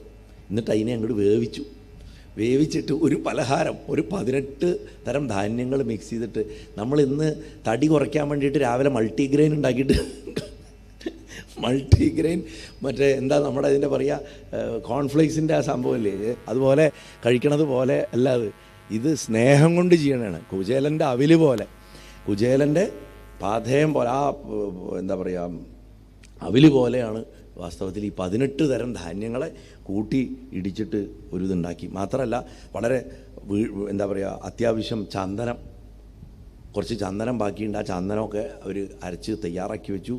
അക്ഷതം വെച്ചു. ഗണപതിക്ക് ശരിക്കും അക്ഷതം കൊണ്ട് എന്താ പറയുക നമ്മൾ ആ ഉപനയനം പറഞ്ഞ സമയത്ത് ഞാൻ പറഞ്ഞല്ലോ വളരെ പ്രധാനമാണ് അക്ഷതം. മഹാവിഷ്ണുവിനെ മാത്രമാണ് അക്ഷതം കൊണ്ട് പൂജിക്കാൻ പാടില്ല എന്ന് പുറത്ത് വിധിയുള്ളൂ. പക്ഷേ ഇവിടെ നമ്മുടെ അവിടെയൊക്കെ ചെയ്യാറുണ്ട്. അപ്പം മുറ്റമടിച്ച് വാരിയിട്ട് ശുദ്ധമാക്കി ഭർത്താവ് കൊണ്ടുവന്ന പഴങ്ങളും വേരുകളും കിഴങ്ങുകളും ഇതൊക്കെ ഒരു സ്ഥലത്ത് ശേഖരിച്ച് വെച്ചു. ഭാഗ്യത്തിന് നോക്കുമ്പോൾ കുറച്ച് ഉണക്കനെല്ലിക്കയുണ്ട് വീട്ടിൽ. ആ ഉണക്കനെല്ലിക്ക നന്നായിട്ട് തുടച്ച് വൃത്തിയാക്കി അതും വെച്ചു. അറിയാമല്ലോ ആദിശങ്കരന് ഒരൊറ്റ ഉണക്കനെല്ലിക്ക കൊടുത്തതിൻ്റെ ഫലമാണല്ലോ കനകധാരാ സ്തോത്രം. അപ്പോൾ അത് കഴിഞ്ഞ് കുറേ ദർഭപ്പുല്ലും, എന്തിനാ വെച്ചാൽ വരുമ്പോൾ ഇരിക്കാനും ശുദ്ധിക്കുമൊക്കെ വേണ്ടിയിട്ട് വിരിച്ച് ഇരുത്താൻ വേണ്ടിയിട്ട് ദർഭപ്പുല്ലും ഒക്കെ തയ്യാറാക്കി വെച്ചു. അങ്ങനെ ഭഗവാൻ നമ്മുടെ വീട്ടിലേക്ക് വരും എന്ന് കരുതിയിട്ട് പ്രതീക്ഷിച്ചിരുന്നു. കാശിരാജാവിൻ്റെ വീട്ടിൽ ഈ സമയത്ത് ഒരു സംഭവം ഉണ്ടായി. അവിടെ വിനായകൻ എന്ന് പറയണ ഭഗവാൻ രാവിലെ ആയ ഗണപതിക്ക് ഒരൊറ്റ ചിന്തയുള്ളൂ, കുളിച്ച് രാവിലത്തെ ക്രിയകൾ കഴിഞ്ഞ് വന്നാൽ ഫ്രണ്ട്സ് വരണം നോക്കിയിരിക്കും. കുട്ടികൾ വന്നാൽ പിന്നെ രാവിലെ തൊട്ട് രാത്രി വരെ കളിയാണ്. ഇതിൻ്റെ ഇടയിലാണ് ഭക്ഷണം കഴിക്കലൊക്കെ. അവൻ അതിരാവിലെ തന്നെ കളിക്കാൻ പോയി. അങ്ങനെ കളിക്കാൻ പോയി കഴിഞ്ഞ് രാജ്യത്തിലെ കാര്യങ്ങളൊന്നും അദ്ദേഹം അന്വേഷിക്കാറില്ല. രാജാവാണെന്നുണ്ടെങ്കിൽ ഈ കുട്ടിയെ പ്രത്യക്ഷ ഭഗവാനായിട്ട് കാണുന്നതുകൊണ്ട് അദ്ദേഹത്തിനെ വന്ദിച്ചിട്ടേ പോവുള്ളൂ. അപ്പോൾ കുട്ടി കളിക്കണ സ്ഥലത്ത് പോയിട്ടാണ് തൊഴുക. കുട്ടിയെ നോക്കി തൊഴും, എന്നിട്ട് സഭയിലേക്ക് പോകും. അപ്പോൾ കുട്ടി അവിടെ കളിക്കുന്നുണ്ട്, തൊഴുതു എന്നിട്ട് സഭയിൽ പോയിട്ട് ഇരുന്നിട്ട് ഒരു 2 മിനിറ്റ് കഴിഞ്ഞപ്പോൾ സനകാദി മഹർഷിമാരുള്ള 2 പേരും, സനകൻ സനന്ദൻ, സനാതനൻ സനത്കുമാരൻ സനന്ദന്മാർ വന്നു എന്നാണ്. അവർ 2 പേരും അവർ മാനസപുത്രന്മാരാണ്. ശരിക്ക് ഈ കഥയിൽ അവരെ എന്താ പറയുക സംശയാലുക്കളായിട്ടാണ് കാണിക്കണത്. വാസ്തവത്തിൽ ഭാഗവതം വായിച്ചു കഴിഞ്ഞാൽ നമുക്കറിയാം അവർ നമ്മുടെ ആത്മാക്കൾ തന്നെയാണ്, ആത്മാവ് തന്നെയാണ്, കൂടസ്ഥന്മാരാണ്, ഏറ്റവും ശുദ്ധിയുള്ളവരാണ്. പുരാണങ്ങളല്ലേ ഇപ്പോൾ പല വിധത്തിൽ കഥ മാറും. വാസ്തവത്തിൽ ഈ കഥ കേട്ടിട്ട് നിങ്ങൾ ഒരിക്കലും സനകാദികളെ കുറിച്ചിട്ട് ഒരു തരത്തിലുള്ള തെറ്റായ ധാരണയും പാടില്ല. ഇത് പുരാണ കഥയുടെ ആവശ്യത്തിന് വേണ്ടിയിട്ട് ഭഗവാന്റെ നിശ്ചയമായിരിക്കും. പക്ഷേ യഥാർത്ഥത്തിൽ സനകാദികളെന്ന് പറഞ്ഞാൽ അത്ര ശുദ്ധരാണ്. 5 വയസ്സ് പ്രായമാണ്, വസ്ത്രം ധരിക്കാത്തവരാണ്, കൊച്ചുകുട്ടികളവർ. അവരാണ് വസ്ത്രം ധരിക്കാണ്ട് 6 കവാടങ്ങൾ വൈകുണ്ഠത്തിൻ്റെ കടന്ന് 7ാമത്തേലേക്ക് പ്രവേശിക്കാൻ പോകുമ്പോൾ ജയവിജയന്മാർ തടഞ്ഞതും അവരെ ഇവർ ശപിച്ച് ഈ 3 ജന്മം ഹിരണ്യാക്ഷ ഹിരണ്യകശിപുക്കളും രാവണ കുംഭകർണന്മാരും ശിശുപാലദന്തവക്ത്രന്മാരുമായിട്ട് മാറുന്നതും. ഈ സനകാദികളുടെ പ്രത്യേകത എന്താണെന്ന് വെച്ച് കഴിഞ്ഞാൽ അവരെ കൂടസ്ഥ ചൈതന്യം എന്ന് പറയുക. കൂടസ്ഥ ചൈതന്യം വെച്ചാൽ കൂടം വെച്ചാൽ നമ്മുടെ ഈ ശരീരം, ഇതിലുള്ള ചൈതന്യം എന്താ നമ്മുടെ ആത്മാവ്. ആ ആത്മാവിനെ പ്രതിനിധീകരിക്കുന്ന 4 കുട്ടികളവർ. അതാണ് ശരിയായിട്ടുള്ള അതിൻ്റെ യാഥാർത്ഥ്യം. പക്ഷെ ഇവിടെ സനകൻ ഇവർ 2 പേരും മാത്രം രാജാവിൻ്റെ സഭയിലേക്ക് കയറി വന്നു. എല്ലാവരും നമസ്കരിച്ചു, ആഗമനോദ്ദേശം ചോദിച്ചു. അപ്പോൾ പറഞ്ഞു കശ്യപൻ്റെ പുത്രൻ ഇവിടെ വന്നിരിക്കണ കാര്യവും അവൻ ചെയ്തിട്ടുള്ള അത്ഭുത കൃത്യങ്ങളെക്കുറിച്ചൊക്കെ ഞങ്ങൾ കേട്ടു. അവനെ കണ്ട് നേരിൽ കാര്യങ്ങൾ മനസ്സിലാക്കാനാണ് ഞങ്ങൾ വന്നിരിക്കുന്നത്. ഇല്ലെങ്കിൽ ഞങ്ങളെന്തിനാ മറ്റൊരു ലോകങ്ങളിൽ നിന്ന് ഈ ഭൂമി പോലുള്ള സ്ഥലത്തേക്ക് വരേണ്ട ആവശ്യം? കാരണം ഞങ്ങൾക്ക് അവിടെയുള്ള സൗഖ്യം അത്ര അധികമാണ് എന്ന് പറഞ്ഞിട്ട് കുറച്ച് പരിഹാസമായിട്ട് അവർ പറഞ്ഞു. ഇങ്ങനൊരു കാര്യത്തിന് വേണ്ടി മാത്രം വന്നാണ് ഞങ്ങളതെന്ന് പറഞ്ഞു. ആ സമയത്ത് ഗണപതി പെട്ടെന്ന് കയ്യിൽ ഒരു മോദകം കുറേശ്ശെ കഴിച്ചുകൊണ്ട്, മൂപ്പർക്ക് എപ്പോഴും കഴിച്ചുകൊണ്ടിരിക്കണമല്ലോ, അപ്പോൾ കുറേശ്ശെ ഇങ്ങനെ കഴിച്ച് അവിടേക്ക് ആ സഭയിലേക്ക് അങ്ങനെ കയറി വന്നു. കളി നിർത്തിയിട്ട് വന്നിട്ടുള്ള ആ കുട്ടിയെ കണ്ടപ്പോൾ രാജാവ് പറഞ്ഞു, ദാ നിങ്ങൾ ആരെ കാണാനോ വന്നത്, ദാ ആ ആളാണ് ഈ നിൽക്കണത് എന്ന് പറഞ്ഞ് കാണിച്ചു കൊടുത്തു. അപ്പോൾ മഹർഷിമാർ കുട്ടിയെ നോക്കിയപ്പോൾ കളിച്ചിട്ട് ദേഹശുദ്ധി പോലും വരുത്താണ്ട് മോദകം കഴിച്ചുകൊണ്ടാണ് വരണം. പൊടി പിടിച്ചിട്ടുള്ള കയ്യിൽ മോദകം വെച്ച് കഴിച്ചുകൊണ്ട് വരികയാണ്. അപ്പോൾ കണ്ടപ്പോൾ പെട്ടെന്ന് ആലോചിച്ചു, തീർച്ചയായിട്ടും ഇവൻ കാരണം കശ്യപൻ്റെ കുലത്തിന് തന്നെ നാണക്കേടായിട്ടുണ്ട്. ഇങ്ങനെ ശുദ്ധാശുദ്ധം നോക്കാണ്ട കണ്ണി കണ്ട പിള്ളേരുടെ ഒപ്പം ജാതി നോക്കാതെ മതം നോക്കാണ്ട് ഇങ്ങനെ കളിക്കണമല്ലോ എന്ന രീതിയിൽ മനസ്സിൽ വിചാരിച്ചു വരും. ആചാരമര്യാദകളൊന്നും ഇവനില്ല. കാക്കശ്ശേരി ഭട്ടതിരിയെ സമൂഹം നോക്കിക്കണ്ട പോലെ, മനസ്സിലായില്ലേ, കണ്ണി കണ്ടവരുമായിട്ടൊക്കെ ഇടപഴകുകയാണ്. ക്ഷത്രിയ ഭവനത്തിൽ താമസിക്കണ ഇവൻ ആ താമസിക്കുന്നത് തന്നെ ബ്രാഹ്മണോചിതമായിട്ടുള്ള പ്രവൃത്തിയല്ല ചെയ്യണം. ആരെങ്കിലും ക്ഷത്രിയൻ്റെ വീട്ടിൽ പോയിട്ട് താമസിച്ചിട്ട് അവിടുത്തെ ചോറും തിന്നിരിക്കുമോ എന്നൊക്കെ മനസ്സിൽ വിചാരിച്ചു. ഇവന് യാതൊരു നിയന്ത്രണവുമില്ല. അതുകൊണ്ട് നമുക്ക് ഇവനെ തൊടണ്ട, അശുദ്ധാവും നമ്മൾ എന്ന് മനസ്സിൽ കരുതി സ്വന്തം ധർമ്മം ആചരിക്കണം. നമുക്ക് ഇവനെ കണ്ടതുകൊണ്ടും പ്രയോജനമില്ല, ഇവനെ വന്ദിച്ചതുകൊണ്ടും പ്രയോജനമില്ല എന്ന് അന്യോന്യം ശബ്ദം താഴ്ത്തിയിട്ട് ചെവിയിൽ പറഞ്ഞു. ഭഗവാൻ പക്ഷേ ഈ ശബ്ദം മുഴുവൻ തൻ്റെ ഹൃദയത്തിൽ കേൾക്കുന്നുണ്ടായിരുന്നു. ഇത് കേട്ടിട്ട് പറഞ്ഞു, മഹർഷിമാരെ, നിങ്ങൾക്ക് തിരിച്ചറിവ് നഷ്ടപ്പെട്ടു എന്ന് എനിക്ക് തോന്നുന്നു. നിങ്ങൾ എന്തിനാണ് സ്വർഗം ഉപേക്ഷിച്ചിട്ട് ഇപ്പോൾ ഇങ്ങോട്ട് വന്നത്? അറിവില്ലാത്തവരെ പോലെയുള്ള പെരുമാറ്റമാണ് നിങ്ങൾ കാണിക്കണമെന്ന് ഒന്നിരുത്തി ആലോചിച്ചാൽ നിങ്ങൾക്ക് മനസ്സിലാവുമെന്ന് പറഞ്ഞു. ആ സമയത്ത് ഭഗവാന്റെ ആ മായപ്പെട്ടിട്ടുള്ള അവർക്ക് ഭഗവാൻ പറഞ്ഞതിൻ്റെ പൊരുൾ മനസ്സിലായില്ല. അവർ പറഞ്ഞു, ഞങ്ങളെ പോകാൻ അനുവദിക്കൂ, ഞങ്ങൾക്കിനി ഇവിടെ നിൽക്കണമെന്നില്ല, ഞങ്ങൾ എത്രയും പെട്ടെന്ന് ഞങ്ങളുടെ ആശ്രമങ്ങളിലേക്ക് പോട്ടെ എന്ന്. അപ്പോൾ രാജാവ് സങ്കടപ്പെട്ടിട്ട് പറഞ്ഞു, അയ്യോ, നിങ്ങളെപ്പോലുള്ള മഹാത്മാക്കൾ വരിക എന്നൊക്കെ പറഞ്ഞാൽ അത് എപ്പോഴെങ്കിലും വരലുണ്ടാവുള്ളൂ, അതുകൊണ്ട് കുറച്ച് കാലം കൂടെ ഈ രാജധാനിയിൽ കഴിയണം, കുളി കഴിഞ്ഞ് ഭക്ഷണമൊക്കെ കഴിക്കണം പറഞ്ഞു. അപ്പോൾ അവർ പറഞ്ഞു, ഞങ്ങൾ നിങ്ങളുടെ കൊട്ടാരത്തുനിന്ന് ഭക്ഷണം കഴിക്കില്ല, ഇവിടെ ശുദ്ധിയില്ല എന്ന് പറഞ്ഞിട്ട് മടങ്ങിപ്പോയി. ഗണപതി ഭഗവാൻ മറ്റു കുട്ടികളോടൊപ്പം പോയിട്ട് കുളത്തിൽ പോയിട്ട് തുടിച്ചു കുളിച്ചതിന് ശേഷം നേരെ അങ്ങോട്ട് നടക്കാൻ തുടങ്ങി. അപ്പോൾ കുട്ടികൾ വിചാരിച്ചു, ഇത് എങ്ങടാ നടക്കണേ? അപ്പോൾ ചോദിച്ചപ്പോൾ, എങ്ങോട്ടാ പോകണം നീ എന്ന് ചോദിച്ചപ്പോൾ, ഞാൻ ശുക്ലബ്രാഹ്മണൻ്റെ വീട്ടിലേക്ക് പോവുകയാണ് എന്നും പറഞ്ഞിട്ട് ഒറ്റ പോക്ക് അങ്ങോട്ട് പോയി. അങ്ങനെ നടന്ന് ആ സമയത്ത് ബ്രാഹ്മണൻ ഭഗവാനെ മനസ്സിൽ ധ്യാനിച്ചു. അദ്ദേഹത്തിന് അധികാരമോ അല്ലെങ്കിൽ സ്വാധീന ശക്തിയൊന്നുമില്ല കൊട്ടാരത്തിൻ്റെ ഉള്ളിൽ പോയിട്ട് ഗണപതിയെ കണ്ട് ക്ഷണിച്ചുകൊണ്ട് വരാൻ. അദ്ദേഹം ആ ഭാര്യ എല്ലാം തയ്യാറാക്കി വെച്ചിട്ടുണ്ട്. അദ്ദേഹം വീടിൻ്റെ ഇറയത്തിൽ ഇരുന്നിട്ട് കണ്ണടച്ചിട്ട് ഭഗവാനെ മനസ്സുകൊണ്ട് വിളിച്ചുകൊണ്ടിരിക്കുക. അപ്പോൾ കണ്ണടച്ച് ഇങ്ങനെ ധ്യാനിച്ചുകൊണ്ടിരിക്കണം. അദ്ദേഹത്തിന് പെട്ടെന്ന് ഭഗവാൻ അടുത്തേക്ക് വരേണ്ടത് തോന്നി. കണ്ണു തുറന്ന് നോക്കിയപ്പോൾ ദേ വരണു നടന്നിട്ട് തൻ്റെ വീട്ടിലേക്ക് ഇങ്ങനെ ഗണപതി വരികയാണ്. അദ്ദേഹത്തിനെ കണ്ടു ഉടനെ അവളെ വിളിച്ചു, ഭാര്യയെ വിളിച്ചു, ഇതാ ഭഗവാൻ വരണമെന്ന് പറഞ്ഞു. രണ്ടുപേർ ആ പൊടിമണ്ണിൽ പോയിട്ട് ഭഗവാന്റെ കാലിൽ വീണിട്ട് അങ്ങോട്ട് നമസ്കരിച്ചു. കണ്ണീരൊഴുക്കി ഭഗവാന്റെ കാലുകളെ അങ്ങോട്ട് കഴുകി. അതിന് ശേഷം വെള്ളം കൊണ്ട് കഴുകിയത്. ആദ്യം കണ്ണീരോണ്ട് അങ്ങോട്ട് കഴുകി, പിന്നെ വെള്ളം കൊണ്ട് കഴുകി. അങ്ങനെ സ്വാഗതം ചെയ്തിട്ട് ഉള്ളിൽ കൊണ്ടുവന്നു. ആ അതിഥിയെ കാല് കഴുകി പൂജിച്ച് ഭഗവാന് പുഷ്പം, മാല, ദീപം ഇതൊക്കെ കാണിച്ച് ഒരു ആരാധന ചെയ്തിട്ട് ഉള്ളിൻ്റെ ഉള്ളിൽ നാണക്കേടോട് കൂടിയിട്ട് വളരെ കുറച്ച് ഭക്ഷണമേ ഉള്ളൂ. അതും 18 തരം ധാന്യം കുഴച്ചിട്ട് അതിനെ വേവിച്ചിട്ട് ഉണ്ടാക്കിയിട്ടുള്ള ഒരിതും കുറച്ച് വേരും കായും പഴവും ഇതൊക്കെ മാത്രമേ അവിടെ ഉള്ളൂ എന്ന് മനസ്സിൽ വിചാരിച്ചു. അപ്പോൾ ഭഗവാൻ പറഞ്ഞു, ഞാൻ കളിച്ചിട്ട് കുളിച്ചിട്ട് വരികയാണ്, എനിക്ക് വിശന്നിട്ട് വയ്യ, വേഗം ഭക്ഷണം കൊണ്ടുവരുമെന്ന് പറഞ്ഞു. കാരണം കുളി കഴിഞ്ഞ ഭക്ഷണം വിശപ്പ് കൂടും നമുക്ക് പൊതുവിൽ. എന്തിന്? കഴിക്കുന്നതിന് മുമ്പ് ഒന്ന് മുഖം കഴുകിയിട്ട് കഴിച്ചാൽ തന്നെ ദഹനം വർദ്ധിക്കും. അത് ആയുർവേദ സത്യമാണ്. വെറുതെ ഒന്ന് മുഖം കഴുകുക, നല്ല പച്ചവെള്ളം കൊണ്ട് നല്ല വൃത്തിയായിട്ട് ഒരു 3 പ്രാവശ്യമെങ്കിലും കുറഞ്ഞത് മുഖം കഴുകിയിട്ട് ഭക്ഷണം കഴിക്കാനിരുന്ന് നോക്കൂ, തുടച്ചിട്ട്. ദീപനം വർദ്ധിക്കുന്ന ഇതൊക്കെ ശരീരത്തിൻ്റെ ചില രഹസ്യങ്ങളാണ്. അപ്പം ഭഗവാൻ കുളിയും കൂടെ കഴിഞ്ഞ് വരികയാണ്. അതുകൊണ്ട് ഭയങ്കര വിശപ്പ്, വേഗം ഫുഡ് കൊണ്ടുവരാൻ പറഞ്ഞു. അപ്പോൾ എന്നിട്ട് പറഞ്ഞു, എന്താണെങ്കിലും മതി. അപ്പോൾ ഇവരിങ്ങനെ മടിച്ചിട്ടാണ് കൊടുക്കണം. അപ്പോൾ പറഞ്ഞു, എനിക്ക് സ്നേഹത്തോടെ തരണം എന്താണെന്നുണ്ടെങ്കിലും എനിക്കത് അമൃത് പോലെയാണ്, അതുകൊണ്ട് കൊണ്ടുവരൂ പറഞ്ഞു. അങ്ങനെ ആ ദമ്പതിമാർ സന്തോഷത്തോട് കൂടിയിട്ട് ഭഗവാന് പാത്രം വെച്ച് ഇലയിട്ട് പാത്രത്തിൽ നിന്ന് വിളമ്പാൻ തുടങ്ങി. ബ്രാഹ്മണൻ വെള്ളം എടുത്തു കൊടുത്തപ്പോൾ ആ വെള്ളം പാത്രത്തിൻ്റെ പുറത്തേക്ക് ഒഴുകി. അതായത് വെച്ചു കൊടുത്ത കുടിക്കുനീര് വീഴ്ത്താനുള്ള കിണ്ടിയിൽ ജലം കൊണ്ടുവന്ന് വെച്ചപ്പോഴേക്കും തന്നെ അത് പുറത്തേക്ക് ഒഴുകി. നമ്മൾ പുറത്തേക്ക് മേലോട്ട് ഗുരുത്വാകർഷണത്തിനെതിരായിട്ട് ജലം പുറത്തേക്ക് ഒഴുകി. അങ്ങനെ പുറത്തേക്ക് ഒഴുകിയപ്പോൾ അതിൻ്റെ പ്രവാഹമായിട്ടാണ് അത്ര പുറത്തേക്ക് വന്നത്. അപ്പോൾ പെട്ടെന്ന് ഈ ശിശുവിന് 10 കൈകൾ കൊണ്ടുവന്നു. ആ 10 കൈകൾ കൊണ്ടും അതിനെ ആ ജലത്തിനെ തടഞ്ഞു.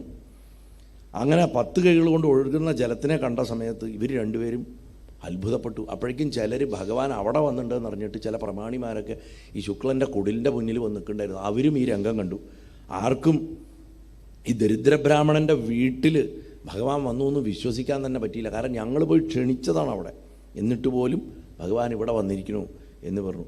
അത് കഴിഞ്ഞ് ഭഗവാൻ ആ എന്താ പറയുക ദ്രവ്യങ്ങളൊക്കെ കഴിച്ച് അവസാനം ഉണക്കനെല്ലിക്കും കഴിച്ചു. ഇനി എന്താഗ്രഹമാണ് സാധിക്കാനുള്ളത് എന്ന് വിനായകൻ ചോദിച്ചു. അപ്പോൾ പറഞ്ഞു, അങ്ങ് ഇവിടെ വന്നു, ഞങ്ങളുടെ അതിഥിയായിട്ട് ഞങ്ങളുടെ സൽക്കാരം സ്വീകരിച്ചു, ഇതിൽ കവിഞ്ഞിട്ട് ഒരാഗ്രഹവും ഞങ്ങൾക്കില്ല. പക്ഷേ എന്നാലും അങ്ങ് ചോദിച്ച സ്ഥിതിക്ക് പറയാം, എന്നെന്നും അങ്ങയുടെ തൃപ്പാദങ്ങളിൽ ഞങ്ങൾക്ക് ഭക്തി ഉണ്ടാവണം എന്ന് പറഞ്ഞു. ഭഗവാൻ പറഞ്ഞു, തഥാസ്തു എന്ന് പറഞ്ഞിട്ട് ഇതിന് പകരമായിട്ട് ഞാൻ അങ്ങേക്ക് അളവറ്റ സമ്പത്ത് നൽകണയാണെന്ന് പറഞ്ഞിട്ട് ആ വീടിനെ സ്വർണ്ണമയമാക്കി മാറ്റിയിട്ട് സർവ്വവിധ സമ്പത്തുകളും കൊടുത്തിട്ട് ഭഗവാൻ അവിടുന്ന് തിരിച്ച് കാശി രാജധാനിയിലേക്ക് പോയി എന്നാണ്. വിനായകനെ സൽക്കരിക്കാനും ആരാധിക്കാനുമായിട്ട് മറ്റു വീട്ടുകാരും തയ്യാറായിട്ട് ഇങ്ങനെ ഇരുന്നു. ആ ഭഗവാൻ ശുക്ലൻ്റെ വീട്ടിൽ ഊണ് കഴിച്ചു എന്ന് മാത്രമേ എല്ലാവരും അറിഞ്ഞുള്ളൂ. അവിടുന്ന് പോയത് എങ്ങോട്ടാണെന്ന് ആരും കണ്ടില്ല. എല്ലാവരും അന്വേഷിക്കാൻ തുടങ്ങി. സകലവരും അവിടുന്ന് എങ്ങോട്ടാണ് ഭഗവാൻ പോയതെന്ന് ചോദിച്ചു. പലരും തമ്മിൽ കണ്ടില്ല അറിഞ്ഞില്ല എന്ന് പറഞ്ഞു. ചിലർ പറഞ്ഞു, ശുക്ലൻ്റെ വീട്ടിലേക്ക് ശുക്ലബ്രാഹ്മണൻ്റെ വീട്ടിൽ പോയത് ഞങ്ങൾ കണ്ടതാണല്ലോ എന്ന് പറഞ്ഞു. അവിടെ ചെന്ന് അന്വേഷിച്ചു ചിലർ. അപ്പം പറഞ്ഞു, അയ്യോ ഭഗവാൻ ഇവിടുന്ന് ഭക്ഷണം കഴിച്ചിട്ട് നേരത്തെ പോയല്ലോ, പോയിട്ട് കുറേ നേരമായി എന്ന് പറഞ്ഞു. ചുരുക്കി പറഞ്ഞ ആ കാശിരാജ്യത്തിനെ ഭഗവാൻ ഉപേക്ഷിച്ചോ എന്ന് ജനങ്ങൾക്ക് തോന്നാൻ തുടങ്ങി. അപ്രത്യക്ഷനായി. വാസ്തവത്തിൽ ചില റൂമറുകളും ഉണ്ടായി. ചിലർ പറഞ്ഞു, ഭക്ഷണം കഴിച്ചതിന് ശേഷം ശുക്ലൻ്റെ വീടിൻ്റെ പുറകത്തെ വാതിലിൽ കൂടെ ബാക്കിലത്തെ കാട്ടിലേക്ക് ഓടിപ്പോണ കണ്ടു. അങ്ങനെ നമ്മൾ കഥകളുണ്ടാക്കുമല്ലോ ആൾക്കാർ, അതുപോലെ ഭഗവാൻ അവിടുന്ന് പുറത്തേക്ക് പോയി എന്ന് പറഞ്ഞു. അങ്ങനെ ഇരിക്കുന്ന സമയത്ത് രാജാവ് കണ്ടെത്തി, ഇവിടെ ശുക്ലബ്രാഹ്മണൻ്റെ വീട്ടിൽ വയറ് നിറച്ച് ഊണൊക്കെ കഴിച്ച് മൂപ്പര് നല്ല ഉറക്കാണ്. കൊട്ടാരത്തിൽ തന്നെ ആൾ കിടക്കുന്നുണ്ട്. അവിടെ ഒരു സ്ഥലത്ത് ഒരു പായും വിരിച്ചിട്ട് അവിടെ കിടന്ന് നല്ല അസ്സല ഉറക്കം ഉറങ്ങുകയാണ്. അപ്പോൾ രാജാവ് പറഞ്ഞു, അവനെ ശല്യം ചെയ്യണ്ട, അവൻ ഉറങ്ങട്ടെ, പുറത്ത് ആരോടും പറയണ്ട, തൽക്കാലം ആൾ തിരിച്ചെത്തിയിട്ടുണ്ടെന്ന്, കുട്ടിയല്ലെങ്കിൽ വെറുതെ വിളിച്ചുകൊണ്ട് പോകും എന്ന് പറഞ്ഞിട്ട് അദ്ദേഹം പോയി. ഈ സമയത്ത് ചില കുട്ടികൾ അവരുടെ വീടുകളിലും ആൾക്കാർ കാത്തിരിക്കുന്നുണ്ട്. അതുകൊണ്ട് അവരെങ്ങനെയോ നുഴഞ്ഞ് ഉള്ളിൽ വന്ന് ഭഗവാനെ വിളിച്ചെണീപ്പിച്ചിട്ട് പറഞ്ഞു, ആ ദരിദ്ര ബ്രാഹ്മണൻ്റെ വീട്ടിൽ പോയത് ഒട്ടും ശരിയായില്ല, നീ ഞങ്ങളുടെ വീട്ടിലാണ് വരേണ്ടിയിരുന്നത്, ഞങ്ങളുടെ അച്ഛനമ്മമാർ നിനക്ക് ആ വിഭവം ഉണ്ടാക്കി വെച്ചിട്ടുണ്ട്, ഈ വിഭവം ഉണ്ടാക്കി വെച്ചിട്ടുണ്ട് എന്നൊക്കെ പറഞ്ഞ് ഓരോരുത്തരായിട്ട് ഭഗവാനെ അങ്ങോട്ട് വലിക്കുക, നീ എൻ്റെ വീട്ടിൽ വരണം, എൻ്റെ വീട്ടിൽ വരണം എന്ന് പറഞ്ഞിട്ട് പിടിച്ചു വലി തുടങ്ങി. അപ്പോൾ ഭഗവാൻ പറഞ്ഞു, ഞാനിപ്പോൾ ഭക്ഷണം കഴിച്ചല്ലേ ഉള്ളൂ, എനിക്ക് വയറ് നിറഞ്ഞിരിക്കുന്നത്, വയറ് നോക്കുക എന്ന് പറഞ്ഞ് വയറ് കാണിച്ചു കൊടുത്തു. വയറിങ്ങനെ ഉണ്ണിക്കോട വയറിങ്ങനെ ഗംഭീരമായിട്ടിരിക്കുകയാണ്. അപ്പോൾ പറഞ്ഞു, എനിക്ക് ഒട്ടും വിശപ്പില്ല, ഇനി ഒരു തുള്ളി വെള്ളം പോലും എനിക്ക് കുടിക്കാൻ പറ്റില്ല, അത്രയും കഴുത്ത് വരെ നിറച്ചിരിക്കുകയാണ് ഭക്ഷണം, കുറച്ച് ദഹിക്കട്ടെ. ആ വയറ് നിറച്ച് കഴിച്ചതിൻ്റെ കാരണം എനിക്കിപ്പം നടക്കാൻ കൂടെ വയ്യ, ഒരു തളർച്ച എന്ന് പറഞ്ഞിട്ട് അവിടെ തന്നെ ഇരുന്നു ആ പായയിൽ. അപ്പോൾ ഇവരെല്ലാവരും ഈ വിവരം പുറത്തറിഞ്ഞു. അപ്പോൾ എല്ലാവരും അവരവരുണ്ടാക്കിയ ഭക്ഷണമൊക്കെ വേസ്റ്റായി. ഇനി അത് ചീത്തയാകാണ്ടിരിക്കണമെങ്കിൽ നമ്മൾ തന്നെ കഴിക്കാമെന്ന് പറഞ്ഞിട്ട് അവരൊക്കെ ഇരുന്ന് കഴിക്കാൻ തുടങ്ങി. ഇത് വേസ്റ്റായി പോവും, ഇത് കേടായി പോകുന്നു. പക്ഷേ ഭഗവാൻ വരും എന്നുറപ്പുള്ളവർ അപ്പോഴും നിരാഹാരരായിട്ട് ഭഗവാൻ വരാൻ വേണ്ടിയിട്ട് ആ ഭക്ഷണം കേടാകാതെ സൂക്ഷിച്ച് വെച്ച് കാത്തിരുന്നു. അങ്ങനെ ഇരിക്കുന്ന ആ സമയത്ത് നിരാഹാരന്മാരായിട്ടിരുന്നവരുടെ ഒക്കെ വീട്ടിൽ ഒരേ സമയം ഭഗവാനെ കണ്ടു. ഒരേ സമയം ഭഗവാൻ പല പല രൂപത്തിൽ പല പല പ്രവർത്തികളിൽ ഇരിക്കുന്ന പോലെ. ആകാശം, ഘടാകാശം എന്ന് പറയും. ആകാശത്തിൽ നമുക്ക് കുടത്തിൻ്റെ ഉള്ളിൽ ജലം നിറച്ച് നോക്കിയാൽ ആകാശം ഇങ്ങനെയും കാണാം, കുടത്തിൻ്റെ ഉള്ളിലും കാണാം. അതുപോലെ പ്രതിഫലിച്ചു കണ്ടു ആ ദിവ്യരൂപത്തിനെ എന്നാണ് പറഞ്ഞു. അങ്ങനെ ഒരു സ്ഥലത്ത് വിനായകൻ വന്നിട്ട് കട്ടിലിൽ കയറി കിടക്കണ കണ്ടു, വേറൊരു സ്ഥലത്ത് ഇരുന്ന് ജപിക്കണ കണ്ടു, വേറൊരു സ്ഥലത്ത് ഭക്ഷണം കഴിക്കാൻ പോണ കണ്ടു, വേറൊരു സ്ഥലത്ത് കുട്ടികളെയും മറ്റുള്ളവർക്കും ശാസ്ത്രങ്ങൾ പറഞ്ഞു കൊടുക്കണ കണ്ടു, വേറൊരു സ്ഥലത്ത് പുരാണം പറയണ കണ്ടു. ഇങ്ങനെ പല പല ഭാവങ്ങളിൽ ഭഗവാനെ കണ്ടു. ആദ്യം എവിടുന്നാണ് വന്നത്? ഓരോ വീട്ടുകാരും ചോദിച്ചു, നിൻ്റെ വീട്ടിലാണോ ആദ്യം വന്നത് ചോദിച്ചു. ആ, എൻ്റെ വീട്ടിലാണ് ആദ്യം വന്നത്. അപ്പം നിൻ്റെ വീട്ടിലേക്ക് എപ്പോൾ വന്നു എന്ന് വേറൊരാളോട് ചോദിച്ചു. അവൻ നേരത്തെ വന്നു. അല്ല, എൻ്റെ വീട്ടിലാണല്ലോ 9 മണിക്ക് വന്നത്, എൻ്റെ വീട്ടിൽ 9 മണിക്ക് വന്നല്ലോ എന്ന് പറഞ്ഞിട്ട് ഇവർ തമ്മിൽ വലിയ മത്സരവും കലശലുമായി. കാരണം എന്താ വെച്ചാൽ എല്ലാവരും കരുതി അവരവരുടെ വീട്ടിലേക്ക് മാത്രമാണ് ഭഗവാൻ വന്നിരിക്കണമെന്ന് കരുതി.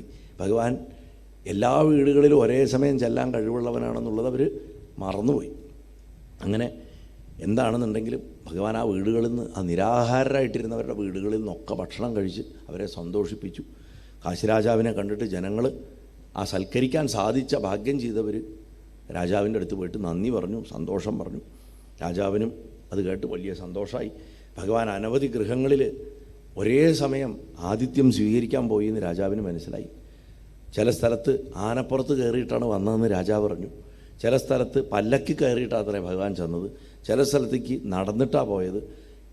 മെത്തയിൽ ഞാൻ നേരത്തെ പറഞ്ഞ മാതിരി കിടക്കുന്നവനായിട്ടും ഭക്ഷണം കഴിക്കുന്നവനായിട്ടും വെറ്റില മുറുക്കണവനായിട്ടും, ചില സ്ഥലങ്ങളിൽ ദിവ്യലേപനങ്ങൾ ഈ ചന്ദനം കളഭമൊക്കെ പുരട്ടണവനായിട്ടും, ചില സ്ഥലത്ത് നൃത്തം കാണുന്നവനായിട്ടും, ചില സ്ഥലത്ത് ചതുരംഗം കളിക്കുന്നവനായിട്ടും, ചില സ്ഥലത്ത് വസ്ത്രങ്ങളൊക്കെ ഇങ്ങനെ നോക്കി നോക്കി ഭംഗിയായിട്ട് കണ്ണാടി നോക്കിയിട്ട് പുതിയ വസ്ത്രങ്ങൾ കൊടുത്തു ചില വീടുകളിൽ, അതൊക്കെ ഉടുക്കണവനായിട്ടും, ജപധ്യാനങ്ങൾ ചെയ്യണവനായിട്ടും, ഭക്തരാൽ സ്തുതിക്കപ്പെട്ടിട്ട് സന്തോഷിച്ചിരിക്കണവനായിട്ടും, ദിവ്യശക്തികൾ അത്ഭുതങ്ങൾ കാണിച്ചിട്ട് കുട്ടികളെയും മുതിർന്നവരെയും ഒരേപോലെ അത്ഭുതപ്പെടുത്തണവനായിട്ടും, യുവാക്കന്മാരുടെ തമാശയൊക്കെ പറഞ്ഞിട്ടിരിക്കുന്നവനായിട്ടും, വയസ്സായിട്ടുള്ള വ്യക്തികളുടെ രോഗശയ്യയെ കിടക്കണവരുടെ അടുത്തിരുന്നിട്ട് അവരെ ആശ്വസിപ്പിക്കുകയും കൈ പിടിച്ചിരുന്നിട്ട് സങ്കടപ്പെടണ്ട എന്നൊക്കെ പറയുന്ന രൂപത്തിലും, ഇങ്ങനെ ഓരോ വീടുകളിൽ ചില സ്ഥലത്ത് മദ്യപിക്കുന്നവനായിട്ട് പോലും, ചില സ്ഥലത്ത് പന്ത് കളിക്കുന്നവനായിട്ട്, ചില സ്ഥലത്ത് മുറ്റത്ത് വെറുതെ കുട്ടികളിലപ്പോൾ ഓടിക്കളിക്കണവനായിട്ട്, ഇങ്ങനെ പല രൂപങ്ങളിൽ പല ഭാവങ്ങളിൽ കണ്ടു. നാരദ മഹർഷി എങ്ങനെയാണോ ഗുരുവായൂരപ്പനെ ഗൃഹസ്ഥാശ്രമത്തിൽ പല രൂപത്തിൽ പല ഭാവത്തിൽ പല വീടുകളിൽ കണ്ടത്,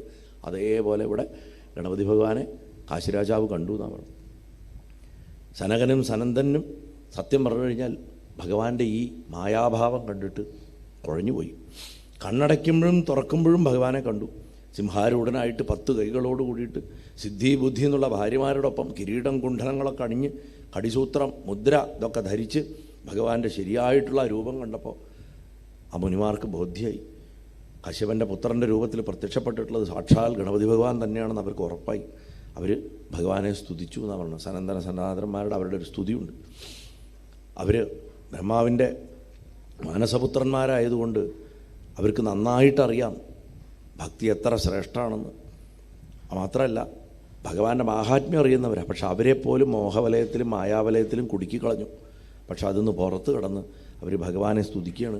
എല്ലാ വസ്തുവിനും ആദ്യത്തെ കാരണമായിട്ടുള്ള അങ്ങേക്ക് ഒരു കാരണമില്ല, അവിടുന്ന് ബ്രഹ്മസ്വരൂപിയാണ്, ബ്രഹ്മാണ്ടത്തിൻ്റെ കാരണമാണ് എന്നൊക്കെ പറഞ്ഞിട്ട് ഈ വിധത്തിലൊരു വേദാന്ത സ്തുതി, അദ്വൈതത്തിൻ്റെ ചാറുള്ള മനോഹരമായിട്ടുള്ളൊരു സ്തുതിയെ ചെയ്തു. അവരുടെ സ്തുതി കേട്ട് ഭഗവാൻ സന്തോഷിച്ചിട്ട് പറഞ്ഞു, നിങ്ങൾക്ക് തത്വജ്ഞാനം ഉണ്ടാവട്ടെ.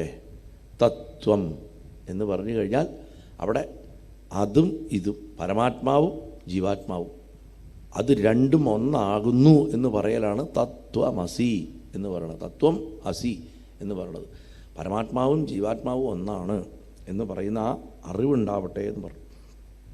അതിനുശേഷം ഭഗവാൻ അപ്രത്യക്ഷനായപ്പോൾ അവർ രത്നവും സ്വർണവും കൊണ്ടുള്ള മനോഹരമായിട്ടുള്ളൊരു വിഗ്രഹം ഭഗവാനെ ഉണ്ടാക്കിയിട്ട് അവർ വരദവിനായകൻ എന്ന് പേര് കൊടുത്തിട്ട് ഒരു ക്ഷേത്രപ്രതിഷ്ഠ ചെയ്തു. ആ ക്ഷേത്രത്തിൻ്റെ മുൻവശത്ത് ഭക്തജനങ്ങളുടെ ആവശ്യത്തിലേക്കായിട്ടൊരു വലിയ കുളം കുഴിച്ചു. എന്നിട്ട് അതിന് ഗണേശകുണ്ഠം എന്ന തീർത്ഥത്തിന് പേരിട്ടു. ആ കുളത്തിൽ സ്നാനം ചെയ്തിട്ട് ഭഗവാനെ വന്ദിക്കുകയും പൂജിക്കുകയും ചെയ്യുന്നവർക്ക് എല്ലാവിധ ഐശ്വര്യങ്ങളും പുത്രപൗത്രാദികളും ഒക്കെ ഉണ്ടാവുമെന്ന് നിശ്ചയിച്ചു, അനുഗ്രഹിച്ചു. ഗണേശാരാധന ചെയ്യണവർ അവസാനത്തിൽ ഭഗവാന്റെ ലോകത്ത് ചെന്നെത്തുന്നും പറഞ്ഞിട്ട് അനുഗ്രഹിച്ചു. അതിനുശേഷം ദേവന്മാരും ഗന്ധർവന്മാരൊക്കെ നിത്യേന വന്നിട്ട് അവിടെ പൂജ കഴിക്കാൻ തുടങ്ങി ഭഗവാനെ. ഇതൊക്കെ കണ്ട് സംതൃപ്തിയോട് കൂടിയിട്ട് സനകനും സനന്ദനും ആ ഇവിടേക്ക് അവരുടെ ആശ്രമങ്ങളിലേക്ക് തിരിച്ചുപോയി. ഈ ക്ഷേത്രത്തിൻ്റെ മാഹാത്മ്യം കാശിരാജാവ് കേട്ടു. അദ്ദേഹം ഉടനെ തന്നെ തൻ്റെ സഭയിലുള്ള മികച്ച പണ്ഡിതന്മാരോടും അതേപോലെ തന്നെ മന്ത്രിമുഖ്യന്മാരോടും സൈന്യാധിപന്മാരോടും ഒക്കെ കൂടെ അവിടെ വന്നു ഭഗവാനെ ആരാധിച്ചു. ധാരാളം ധനമൊക്കെ ആ ക്ഷേത്രത്തിന് ഡൊണേറ്റ് ചെയ്തു. എന്നിട്ട് വിവിധമായിട്ടുള്ള പൂജാദ്രവ്യങ്ങളും നിവേദ്യ വസ്തുക്കളും ഒക്കെ നിറച്ച് കലവറ നിറച്ച് വെച്ചു കൊടുത്തു. അങ്ങനെ അവിടെ അനവധി ആൾക്കാർക്ക് ദാനം കൊടുത്തു, ഭക്ഷണം കൊടുത്തു, എല്ലാം ചെയ്തു. അദ്ദേഹത്തിന് ചെയ്യാവുന്നതൊക്കെ ചെയ്തു. എന്നിട്ട് കൽപ്പനയും പുറപ്പെടുവിച്ചു, തൻ്റെ രാജ്യത്തെ ജനങ്ങളൊക്കെ തീർച്ചയായിട്ടും ഈ ക്ഷേത്രത്തിൽ ചെല്ലണമെന്നും ഭഗവാനെ ആരാധിക്കണമെന്നും. അതിനുശേഷം എല്ലാവിധ ഐശ്വര്യങ്ങളും കാശിരാജ്യത്ത് വന്നു എന്നാണ്. ഭഗവാനെ ആരാധിച്ച് കാശിയിലെ ജനങ്ങൾ കൃതാർത്ഥരായി. വ്യാസമഹർഷി ബ്രഹ്മാവിനോട് ചോദിക്കുക, ശുക്ലബ്രാഹ്മണൻ്റെ വീട്ടിൽ ഭഗവാൻ പോയതും ഭിക്ഷ സ്വീകരിച്ചതും അവസാനം അയാളെ സമ്പത്തിൽ കുബേരനാക്കി തീർത്തതും ഞാൻ കേട്ടു. ഒന്നുമില്ലാത്തവൻ്റെ വീട്ടിൽ പോയി ഭഗവാൻ ഭക്ഷണം കഴിക്കണം. ചുറ്റും വാർന്നൊഴുകിയ നിലത്തേക്കൊഴുകിയ ജലത്തെ തടഞ്ഞു നിർത്താനും അതിനെ എടുത്ത് കുടിക്കാനും വരെയും 10 കൈകൾ ഉപയോഗിക്കണം. പ്രസന്നനായാൽ ഗണപതി ഭഗവാൻ ഏത് ദരിദ്രനെയും കുബേരനാക്കി മാറ്റണം. പോരാണ്ട് കാമദേവ സൗന്ദര്യം, കാമദേവൻ്റെ ശരീരത്തിലുള്ള സൗന്ദര്യത്തെ എടുത്തിട്ട് വിരൂപരായവർക്ക് പോലും കൊടുക്കണം. അറിവിൻ്റെ പാഠങ്ങൾ ഉപദേശിക്കണം. ഈ മായകളൊക്കെ ഭഗവാൻ ചെയ്യാനുള്ള കാരണം എന്താ? ഇതൊക്കെ എന്തിനാ ചെയ്യണത് എന്ന് ചോദിച്ചു. അപ്പോൾ ബ്രഹ്മദേവൻ പറഞ്ഞു, ഭഗവാന്റെ കഥ ഇനിയും ഇനിയും അറിയാനുള്ള നിൻ്റെ ആഗ്രഹം എനിക്ക് വളരെ സന്തോഷമുണ്ട്. കഥ പറയണതും അനുഗ്രഹമാണ്, കേൾക്കണതും അനുഗ്രഹമാണ്. ധനികൻ്റെ അഹങ്കാരത്തോടെയുള്ള സൽക്കാരത്തിനേക്കാൾ ദരിദ്രൻ്റെ ഭക്തിയോടുകൂടിയുള്ള ഭിക്ഷയാണ് ഭഗവാന് പ്രിയങ്കരം എന്ന് പറഞ്ഞു. എന്ന് വെച്ചിട്ട് ഇവിടെ സോഷ്യലിസം വിചാരിക്കരുത്. ദരിദ്രനായതുകൊണ്ടല്ല ഭഗവാൻ അനുഗ്രഹിക്കണത്. മനസ്സ് നിർമ്മലമായിക്കഴിഞ്ഞാൽ ധനികനാണോ ദരിദ്രനാണോ അത് ഭഗവാന് വിഷയമല്ല. അഹങ്കാരത്തോടുകൂടി എന്ത് ചെയ്താലും, ഉപേക്ഷയോട് കൂടിയിട്ട് എന്ത് ചെയ്താലും ഭഗവാൻ അത് സ്വീകരിക്കില്ല എന്ന് പറഞ്ഞു. എന്നിട്ട് പറഞ്ഞു, വന്യവൃക്ഷത്തിൻ്റെ, ശമീവൃക്ഷത്തിൻ്റെ, വന്യമരമാണ് ശമീവരം. കഴിഞ്ഞ ദിവസം ചോദിച്ചില്ലേ എന്താ ശമി എന്ന്? ശമിയുടെ ഒരിത് വരും. ഇപ്പോൾ വന്യവൃക്ഷത്തിൻ്റെ ഇലകൾ മാത്രം ഭക്ഷണമായിട്ട് ഭഗവാന് സമർപ്പിച്ചിട്ടുള്ള ഒരു വേടന് ജീവിതാവസാനം ഗണേശലോകം കിട്ടിയിട്ടുള്ള കഥ ഇവിടെ ഓർക്കാവുന്നതാണെന്ന്. ഇത് വേറെ വേടനാട്ടോ. അപ്പോൾ ഇത് ഭഗവാനെ സാക്ഷാത്കരിച്ച വേടൻ്റെ കഥയാണ്. അപ്പം ഭീമൻ എന്ന് പേരായിട്ടുള്ള വേടൻ്റെ കഥയാണ് ഇനി വരാൻ പോകുന്നത്. വ്യാസൻ ബ്രഹ്മാവിൻ്റെ അടുത്ത് കഥാശേഷം ബാക്കിയുള്ള കഥ പറയാൻ അഭ്യർത്ഥിക്കുകയാണ്. പറയൂ, ഇങ്ങനെ പറഞ്ഞു നിർത്തല്ലേ. ശമീവൃക്ഷത്തിൻ്റെ ഇല കൊടുത്തിട്ട് ഒരു വേടൻ ഭഗവാനെ തൃപ്തിപ്പെടുത്തിയെന്ന് മാത്രം പറഞ്ഞ് നിർത്തല്ലേ ബ്രഹ്മദേവ, എനിക്ക് ആ കഥ മുഴുവൻ പറഞ്ഞു തരൂ എന്ന് പറഞ്ഞു. അപ്പോൾ ബ്രഹ്മദേവൻ പറഞ്ഞു, വിദർഭ രാജ്യത്തിൽ മദിഷം എന്ന് പേരോട് കൂടിയിട്ടുള്ള ഒരു നഗരം, ആ നഗരത്തിൽ കുബേരൻ്റെ അളകാപുരിയേക്കാളും സമ്പത്തായിരുന്നു എന്നാണ് പറയുന്നത്. അത്രയ്ക്കും സമ്പത്ത്. അങ്ങനെ ആ നഗരത്തിൽ ഒരു ഭാഗത്ത് മാംസം കച്ചവടം ചെയ്യണ ഒരു വേടനുണ്ടായിരുന്നു. അവൻ്റെ പരിപാടി പക്ഷികളെ പിടിക്കുക, നായാട്ടി കൊണ്ടുവന്നിട്ട് അതിൻ്റെ മാംസം വിൽക്കുക. അവൻ്റെ പേര് ഭീമൻ എന്നായിരുന്നു. അവൻ്റെ ഏറ്റവും വലിയ പ്രശ്നം എന്താണെന്ന് വെച്ചാൽ അവൻ ഏത് നേരവും ആരെയെങ്കിലും കുറ്റം പറഞ്ഞുകൊണ്ടിരിക്കും. അത് ചില ആൾക്കാരുടെ സ്വഭാവമാണ്. ഇനി ആരെയും കിട്ടിയില്ലെങ്കിൽ അവനവനെ കുറ്റം പറയും. അവനവനെ കുറ്റം പറയുക വെച്ചാൽ എനിക്കൊന്നും ശരിയാവണില്ല, ഞാൻ എന്ത് തൊട്ടാലും പ്രശ്നമാണ് എന്നൊക്കെ പറഞ്ഞുകൊണ്ടിരിക്കുക. അപ്പോൾ ഈ നമ്മൾ മിക്ക അമ്മമാരുടെയും പ്രശ്നമാണത്. ഞാനത് എപ്പോഴും രസമായിട്ട് കാണാറുണ്ട്. വ്യാകുലപ്പെടാൻ ഒരു കാര്യമില്ലെങ്കിലും വ്യാകുലപ്പെടും. വറി ചെയ്യാൻ വേണ്ടി വറി ചെയ്യുക. വറി ചെയ്യാനുള്ള കാര്യങ്ങളൊന്നും ഉണ്ടാവില്ല, പക്ഷെ എന്നാലും അതിനു വേണ്ടി വീണ്ടും വീണ്ടും വറി ചെയ്യാൻ വേണ്ടി വറി ചെയ്യുക എന്ന് പറയും. ഇങ്ങനെ ഉള്ള പോലെ തന്നെയാണ് ഈ കുറ്റം പറയാനുള്ള ടെൻഡൻസിയും. വെറുതെ കുറ്റം പറയുക, ഒരു കാര്യമില്ല. അപ്പോൾ ഇവൻ 24 മണിക്കൂറും ആൾക്കാരെ കുറ്റം പറയും. അവൻ്റെ ഏറ്റവും വലിയ സന്തോഷമായിരുന്നു ആരെങ്കിലും കുറ്റം പറയുക, അവരെക്കുറിച്ച് കുറച്ച് മോശം പറയുക, അപവാദം പറയുക. അപ്പോൾ ഒരു സുഖം കിട്ടും ഇങ്ങനെ വേറെ ആൾക്കാരെ കുറ്റം പറയുമ്പോൾ.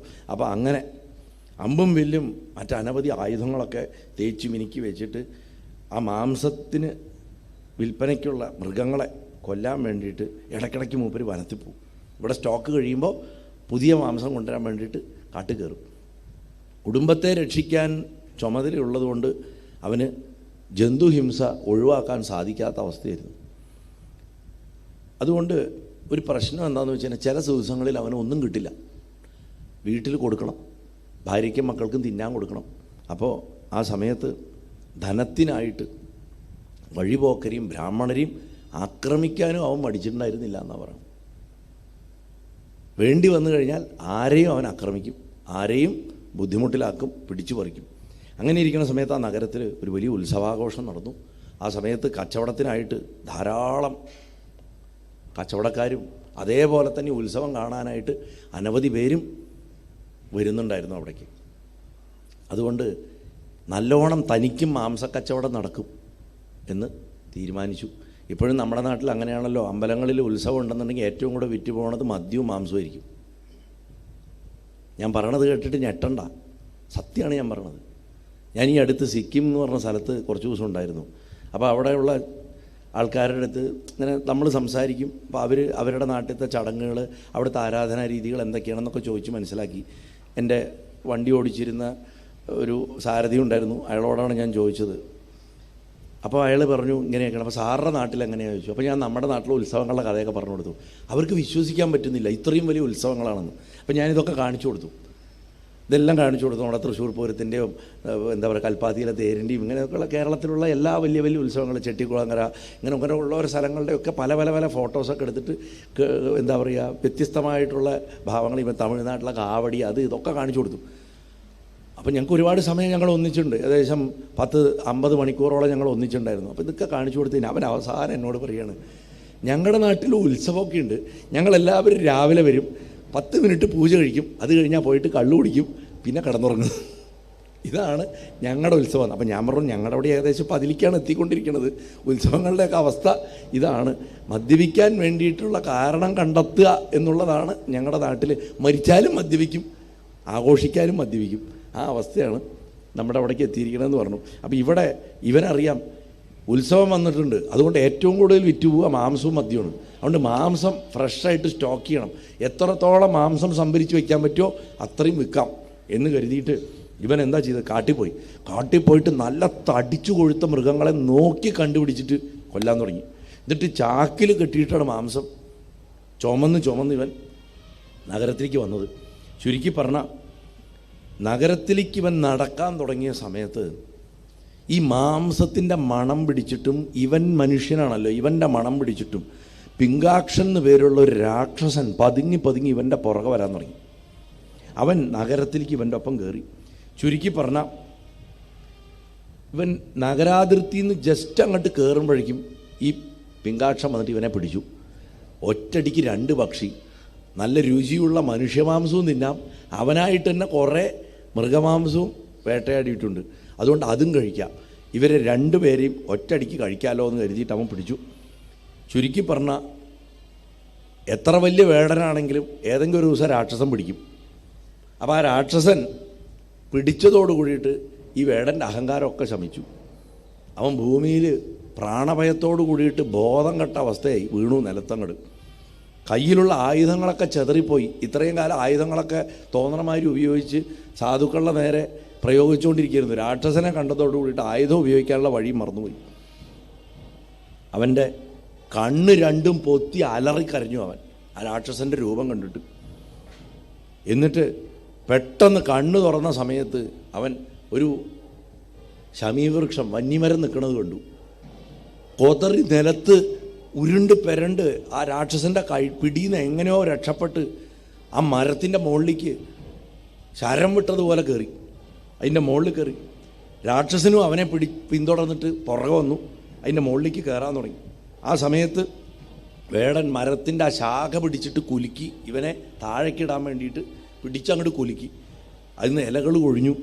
കാറ്റത്താ ഇലകൾ പറന്നിട്ട് കുറച്ച് മാറിയിട്ട് ആ കാട്ടിലിരുന്നിരുന്നൊരു ഗണപതിയുടെ വിഗ്രഹത്തിൽ പോയിട്ട് വീണു. ഈ വിഗ്രഹം പണ്ട് വാമനമൂർത്തി പ്രതിഷ്ഠിച്ച ഗണപതിയുടെ വിഗ്രഹമായിരുന്നു. ഭഗവാന് കറുകപ്പുല്ലും ഈ വന്യവൃക്ഷത്തിൻ്റെ ഇലയും വളരെ പ്രിയമാണ്. ഗുരുവായൂരപ്പൻ എങ്ങനെയാണോ തുളസി, മഹാദേവൻ എങ്ങനെയാണോ കൂവളം, അതുപോലെ ഗണപതിക്ക് കറുക പ്രിയമാണെന്ന് നമുക്കൊക്കെ അറിയാം. അതേപോലെയാണ് ഈ ശമീവൃക്ഷത്തിൻ്റെ ഇല ഭഗവാന് വളരെ ഇഷ്ടമാണ്. ഇതൊക്കെ വളരെ പ്രിയപ്പെട്ട പൂജാദ്രവ്യമാണെന്നൊന്നും ഇവനറിയില്ല. രാക്ഷസനും വേടനും വന്യവൃക്ഷത്തിൻ്റെ ശാഖകൾ പിടിച്ച് കുലുക്കി. രാക്ഷസൻ ഇവനെ വീഴ്ത്താൻ മരം മൊത്തം പിടിച്ച് കുലുക്കി. അപ്പോൾ വീണ്ടും ഇലകൾ കൊഴിഞ്ഞു, അതും പറന്ന് ഭഗവാന് ഒരു ലക്ഷാർച്ചന പോലെ ഈ ഇലകൾ ഇങ്ങനെ പറന്ന് ചെന്ന് ഭഗവാന്റെ വിഗ്രഹത്തിൽ വീണു.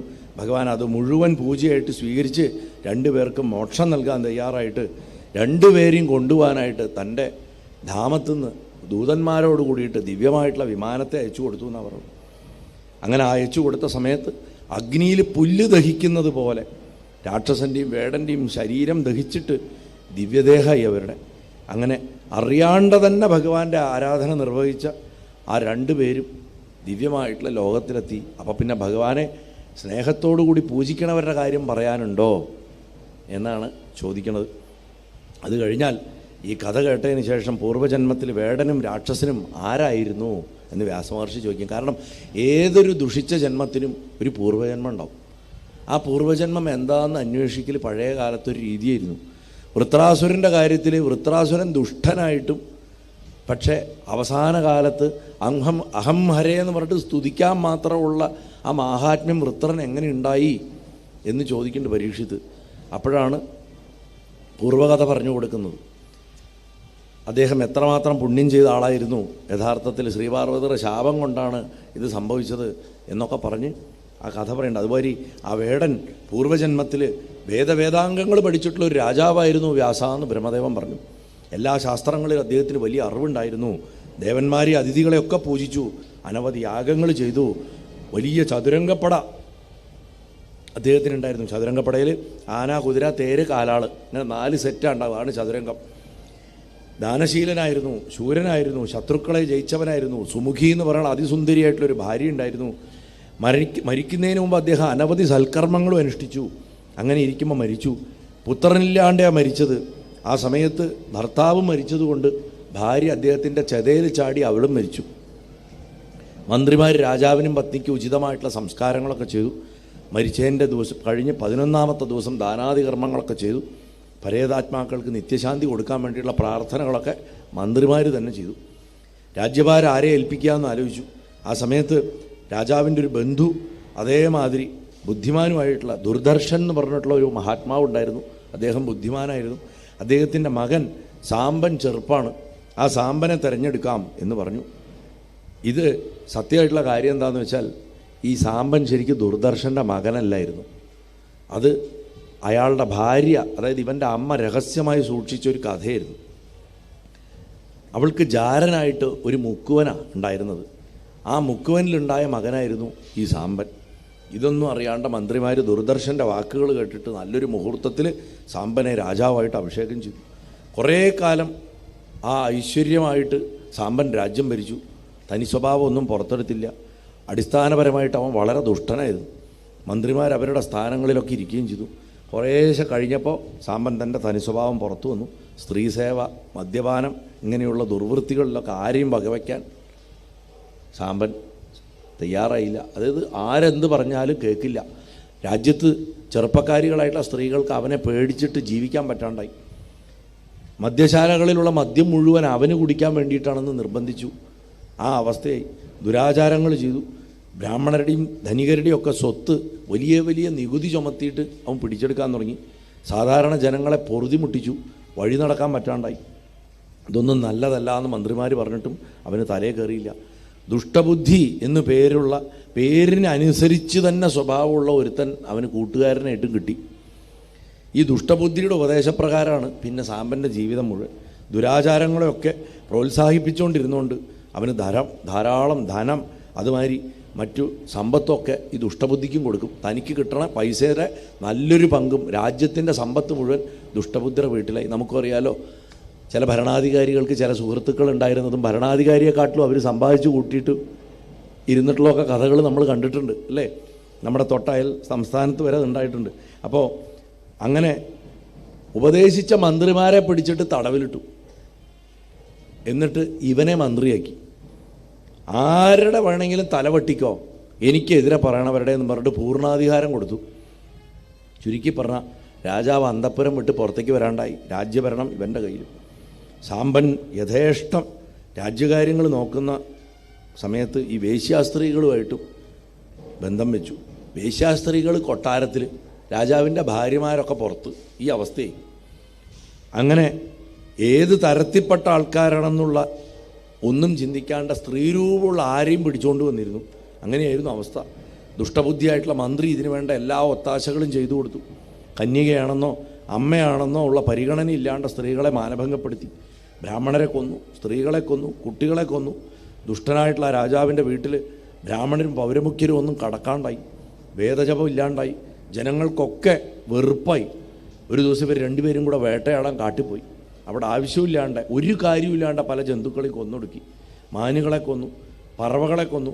അനവധി മാംസവും ചുമപ്പിച്ച് പണിക്കാരെയും കൊണ്ട് നഗരത്തിലേക്ക് വന്നു. വഴിയിൽ ഒരു ഗണേശ മന്ദിരം സ്ഥിതി ചെയ്തിട്ടുണ്ടായിരുന്നു. ജീർണിച്ചിട്ടുള്ള ആ ക്ഷേത്രം പ്രസിദ്ധമായിട്ടുള്ള ഒരു പുണ്യസങ്കേതമായിരുന്നു. ശ്രീരാമസ്വാമിയുടെ അച്ഛൻ ദശരഥൻ പണ്ട് പണി കഴിപ്പിച്ച ഒരു ഗണപതി ക്ഷേത്രമായിരുന്നു അത്. അവിടുത്തെ ദേവനെ ദശരഥൻ തന്നെ 10 അക്ഷരമുള്ള ഗണപതിയുടെ മന്ത്രം ജപിച്ചിട്ട് പ്രത്യക്ഷനാക്കിയിട്ട് വരം നേടിയിട്ടുള്ള സ്ഥലമായിരുന്നു. അതുകൊണ്ട് ആ ക്ഷേത്രത്തിലെ മൂർത്തിയെ വസിഷ്ഠൻ വരദ ഗണപതി എന്ന് വിളിച്ചിരുന്നു. അപ്പം അത്രയും മഹാത്മ്യമുള്ള ക്ഷേത്ര. എല്ലാ പുരുഷാർത്ഥങ്ങളും ധർമാർത്ഥ കാമമോക്ഷാദികൾ മുഴുവൻ അവിടെ ഭജിച്ചാൽ കിട്ടുന്നായിരുന്നു എല്ലാവരും വിശ്വസിച്ചിരുന്നു. അവിടെ ഗണപതി ആരാധിച്ചിട്ടാണ് ദശരഥന് ഭഗവാൻ തന്നെ 4 മക്കളായിട്ട് ജനിച്ചത് എന്നാണ് പ്രസിദ്ധി എന്നാണ് പുരാണം പറയണത്. അങ്ങനെയുള്ള ആ ക്ഷേത്രത്തിലാണ് ഈ ദുഷ്ടന്മാർ രണ്ടും പോയിട്ട് രാത്രി പോയി ആ കാട്ടിൻ്റെ ഉള്ളിൽ പോയി പെട്ടത്. എന്താണെങ്കിലും അവിടെ ഒരു അമ്പലം കണ്ടു. ഉള്ളിൻ്റെ ഉള്ളിൽ എന്തോ തോന്നി, ഒന്ന് തൊഴുതളയാം എന്ന് കരുതിയിട്ട് ഇവർ രണ്ടുപേരും കൂടെ വാഹനത്തിൽ നിന്ന് ഇറങ്ങി അവിടെ കണ്ട കുറേ ഇലയൊക്കെ പറിച്ച് കുറേ കാട്ടുപൂവൊക്കെ പറിച്ചിട്ട് ആ ഗണപതിയെ വന്ദിച്ചു. ഇങ്ങനെ എല്ലാ പാപങ്ങളും നിർമ്മാർജ്ജനം ചെയ്യാൻ കഴിവുള്ള ഗണപതി ഭഗവാനെ വന്ദിച്ചിട്ടാണ് അവർ തിരിച്ച് നഗരത്തിൽ വന്നത്. ഒരുപക്ഷെ ഇവർ രണ്ടുപേരും അവരുടെ ജീവിതകാലത്ത് ആകെ ചെയ്തൊരു പുണ്യകർമ്മം ഈ ക്ഷേത്രത്തിൽ ഗണപതിക്ക് കുറച്ച് ഇലയും പൂവും ഇട്ടു എന്നുള്ളതാണ്. ദുഷ്ടന്മാരായിട്ടുള്ള രാജാവും മന്ത്രിയും കുറേ കാലം കൂടെ രാജ്യം ഭരിച്ചതിന് ശേഷം ദുർമരണപ്പെട്ടു. യമകിങ്കരന്മാർ ഇവരെ രണ്ടെണ്ണത്തിനെയും പിടിച്ചിട്ട് യമൻ്റെ മുന്നിൽ കൊണ്ടുപോയി. യമൻ ചിത്രഗുപ്തൻ്റെ അടുത്ത് കണക്ക് നോക്കാൻ പറഞ്ഞു. നോക്കിയപ്പോൾ ഇവർ കാര്യമായിട്ട് പുണ്യമൊന്നും ചെയ്തിട്ടില്ല, പാപമാണെങ്കിൽ വളരെയധികം. യമധർമ്മൻ വളരെ ഉചിതമായിട്ടുള്ളൊരു ശിക്ഷ പറഞ്ഞു.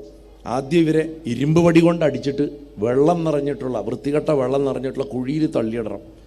1000 വർഷങ്ങളോളം ആ കൃമിയും കീടമൊക്കെ ഉള്ള ചെളിയുള്ള വെള്ളം കുടിച്ചിട്ട് അവിടെ കിടക്കട്ടെ. അതിനുശേഷം മൃത്യുവിൻ്റെ ലോകത്ത് കൊണ്ടുവരണം. എന്നിട്ട് നീചമായിട്ടുള്ളൊരു ജന്മം അവിടെ ഉണ്ടാവണം. അവിടെ ആ ജന്മം കഴിഞ്ഞു കഴിഞ്ഞാൽ പാപകർമ്മത്തിൻ്റെ ഫലമൊക്കെ അനുഭവിച്ചിട്ട് അല്പമായിട്ടുള്ള പുണ്യം ചെയ്തതിൻ്റെ ഫലം എന്ന രീതിക്ക് അവർക്കൊരു മോചനം കിട്ടണം എന്ന് പറഞ്ഞിട്ട് ഒരു കൽപ്പന വെച്ചു. ആദ്യം എന്താണെങ്കിലും അവർ ഗണപതിയെ ഒരു നേരം പൂജിച്ചല്ലോ, അതുകൊണ്ട് അവർക്ക് നികൃഷ്ട ജന്മം ഉണ്ടാവട്ടെ, പക്ഷേ അവസാനത്തിൽ അവർക്ക് രക്ഷപ്പെടാനുള്ള ഒരു സന്ദർഭം ഉണ്ടാവണം എന്ന് പറഞ്ഞ് നിശ്ചയിച്ചു. ആദ്യം പാപത്തിൻ്റെ ഫലം തന്നെ അനുഭവിക്കട്ടെ എന്ന് പറഞ്ഞിട്ട് പറഞ്ഞു. അങ്ങനെ ഭഗവാന്റെ യമധർമ്മൻ്റെ നിർദ്ദേശം അനുസരിച്ചിട്ട് ദൂതന്മാർ കുംഭീഭാഗം, ശോണിതോദം, നിരയം, രൗരവം, കാളകൂടം തുടങ്ങിയിട്ടുള്ള നരകങ്ങളിൽ ഇവരെ 100 വർഷം വീതം തള്ളിയിട്ടു. അതിനുശേഷം അവരെ താമിശ്രം, അന്ധതാമിശ്രം, പൂയശോണിതം, കർദ്ദമം, കണ്ടകം എന്നിങ്ങനെയുള്ള നരകത്തിൽ തള്ളിയതിനു ശേഷം ശരീരം മുഴുവൻ മുറിഞ്ഞ അവസ്ഥയിൽ അവരെ വറുത്ത മണലിലിട്ടിട്ട് അങ്ങോട്ടും ഇങ്ങോട്ടും ഇട്ടിട്ട് ഉരുട്ടും വലിക്കുകയും ചെയ്തു, കടല വറക്കണ പോലെ. അങ്ങനെ വറുത്ത് പിന്നെ അവരെ കൂർത്ത മുഖമുള്ള കൃമികളെ കൊണ്ട് കടിപ്പിച്ചു. അത് പിന്നെ ഈർച്ചവാള് ഉള്ള അസിപത്ര വനം, അസീച്ച വാള്, ആ അസിപത്ര വനം വെച്ചാൽ വാള് പോലെ ഇലകളുള്ള മരങ്ങളുള്ള കാട് എന്നർത്ഥം. അസിപത്ര വനത്തിൽ തള്ളി ആയുധങ്ങൾ കൊണ്ട് അവരെ മുറിവേൽപ്പിച്ചു. പാറപ്പുറത്തേക്ക് പല പ്രാവശ്യം വലിച്ചെറിഞ്ഞു. ചുരുക്കത്തിൽ 21 വിധമുള്ള നരകങ്ങളിലും യാതന അനുഭവിച്ചതിന് ശേഷം 1000ഓളം വർഷങ്ങൾ ഭൂമിയിൽ കൊണ്ടുവന്നിട്ട് പല ജന്തുക്കളായിട്ട് ജന്മം കൊടുത്തു. 84 ലക്ഷം ഗർഭപാത്രം കിടക്കുമ്പോഴാണ് ആദ്യം മനുഷ്യജന്മം കിട്ടുക. അതിൻ്റെ വിലയറിയാണ്ട് ജീവിക്കണവരാണ് നമ്മൾ. രാമകേശ്വര തന്ത്രത്തിൽ വിജ്ഞാനഭൈരവ തന്ത്രത്തിൽ ഭഗവാൻ അമ്മയോട് പറയുന്നുണ്ട്, പിന്നെ കയ്യിലിരിപ്പനുസരിച്ചിട്ട് താഴോട്ട് വീണ്ടും പോവാം, അല്ലെങ്കിൽ ദേവനാവാം. ദേവനായാലും സുഖം മുഴുവൻ അനുഭവിച്ചിട്ട് ജീവിക്കലേണ്ടാവുള്ളൂ. അവസാനം സുഖം സുഖിച്ച് മടുക്കും, വീണ്ടും മനുഷ്യനായിട്ട് ജനിക്കണം തോന്നും. കാരണം മനുഷ്യനിൽ കൂടെ മാത്രമേ സാക്ഷാത്കാരമുള്ളൂ. അങ്ങനെ ആദ്യമായിട്ട് കൃമികളും കീടങ്ങളുമായിട്ട് ആദ്യമായിട്ട് മനുഷ്യനായിട്ട് ജനിക്കണ ഒരു രീതി. 2 മനുഷ്യനായിട്ട് ജനിച്ചതിന് ശേഷം കയ്യിലിരിപ്പോണ്ട് താഴത്തെ തട്ടുകളിൽ പോയിട്ട് വീണ്ടും കയറി വന്നിട്ട് ജനിക്കണ രണ്ടാമത്തത്. ഉയർന്ന തലത്തിലുള്ള ദേവനായിട്ട് ജനിച്ചിട്ട് പിന്നെയും മനുഷ്യനായിട്ട് ജനിക്കണം 3.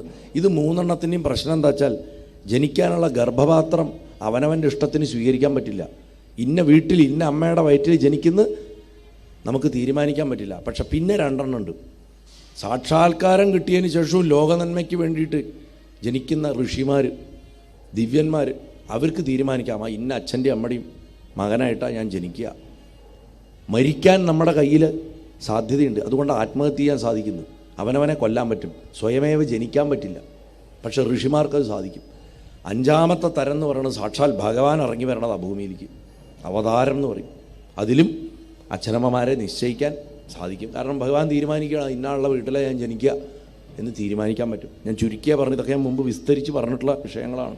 എന്താണെങ്കിലും 1000 ആണ്ടുകൾ ഭൂമിയിൽ കൊണ്ടുവന്നിട്ട് കാക്ക, മൂങ്ങ, തവള, പല്ലി, പാമ്പ്, തേള്, പട്ടി, പൂച്ച, കീരി, പന്നി, കുറുക്കൻ, സിംഹം, കുതിര, കഴുത, ഒട്ടകം, ആന, മുതല, ചീങ്കണ്ണി, കടുവ, കാള, പോത്ത്, അങ്ങനെ അനവധി ജന്മങ്ങളിൽ കൂടെ കടന്നുപോയി അവസാനം പിങ്കാക്ഷൻ എന്ന് പറഞ്ഞ രാക്ഷസനായിട്ട് രാജാവ് സാമ്പനും, അതേപോലെ തന്നെ സാമ്പനും ദുർബുദ്ധി ഈ പറഞ്ഞ വേടനായിട്ടും, ഭീമൻ എന്ന് പറഞ്ഞ വേടനായിട്ടും ഈ ഭൂമിയിൽ ജനിച്ചു. പണ്ട് രാജാവും മന്ത്രിയായിരുന്നപ്പോൾ സാമ്പനും ദുഷ്ടബുദ്ധിയും വേട്ടയ്ക്ക് പോയപ്പോൾ ആ ഗണപതി ഭഗവാനെ ആരാധിച്ചതിൻ്റെ ഫലമാണ്, ആ ഒറ്റ പുണ്യകർമ്മം കൊണ്ടാണ് അവസാന കാലത്ത് അന്യോന്യം പിടിച്ച് തിന്നാൻ പോണ അവസ്ഥയിലും മരം പിടിച്ച് കുലുക്കി ആ വന്യമരത്തിൻ്റെ ഇലകൾ പോയിട്ട് ഗണപത്ര വിഗ്രഹത്തിൽ വീണതും അവർക്ക് ദിവ്യലോകം കിട്ടിയതും എന്ന് പറഞ്ഞിട്ട് വ്യാസമഹർഷിയുടെ അടുത്ത് ആ കഥ പറഞ്ഞ് ബ്രഹ്മദേവൻ അവസാനിപ്പിക്കുന്നവിടെ നമുക്കിപ്പോൾ നിർത്താം. വാമനാവതാരം അടുത്ത പ്രഭാഷണത്തിൽ പറയണതാണ്. നാരായണ സർവേശ്വര. സർവത്ര ഗണേശനാമസങ്കീർത്തനം. ഓം ഗം ഗണപതേ നമഃ. ഗുരുവായൂരപ്പ സന്തോഷിക്കണേ ഭഗവാനെ.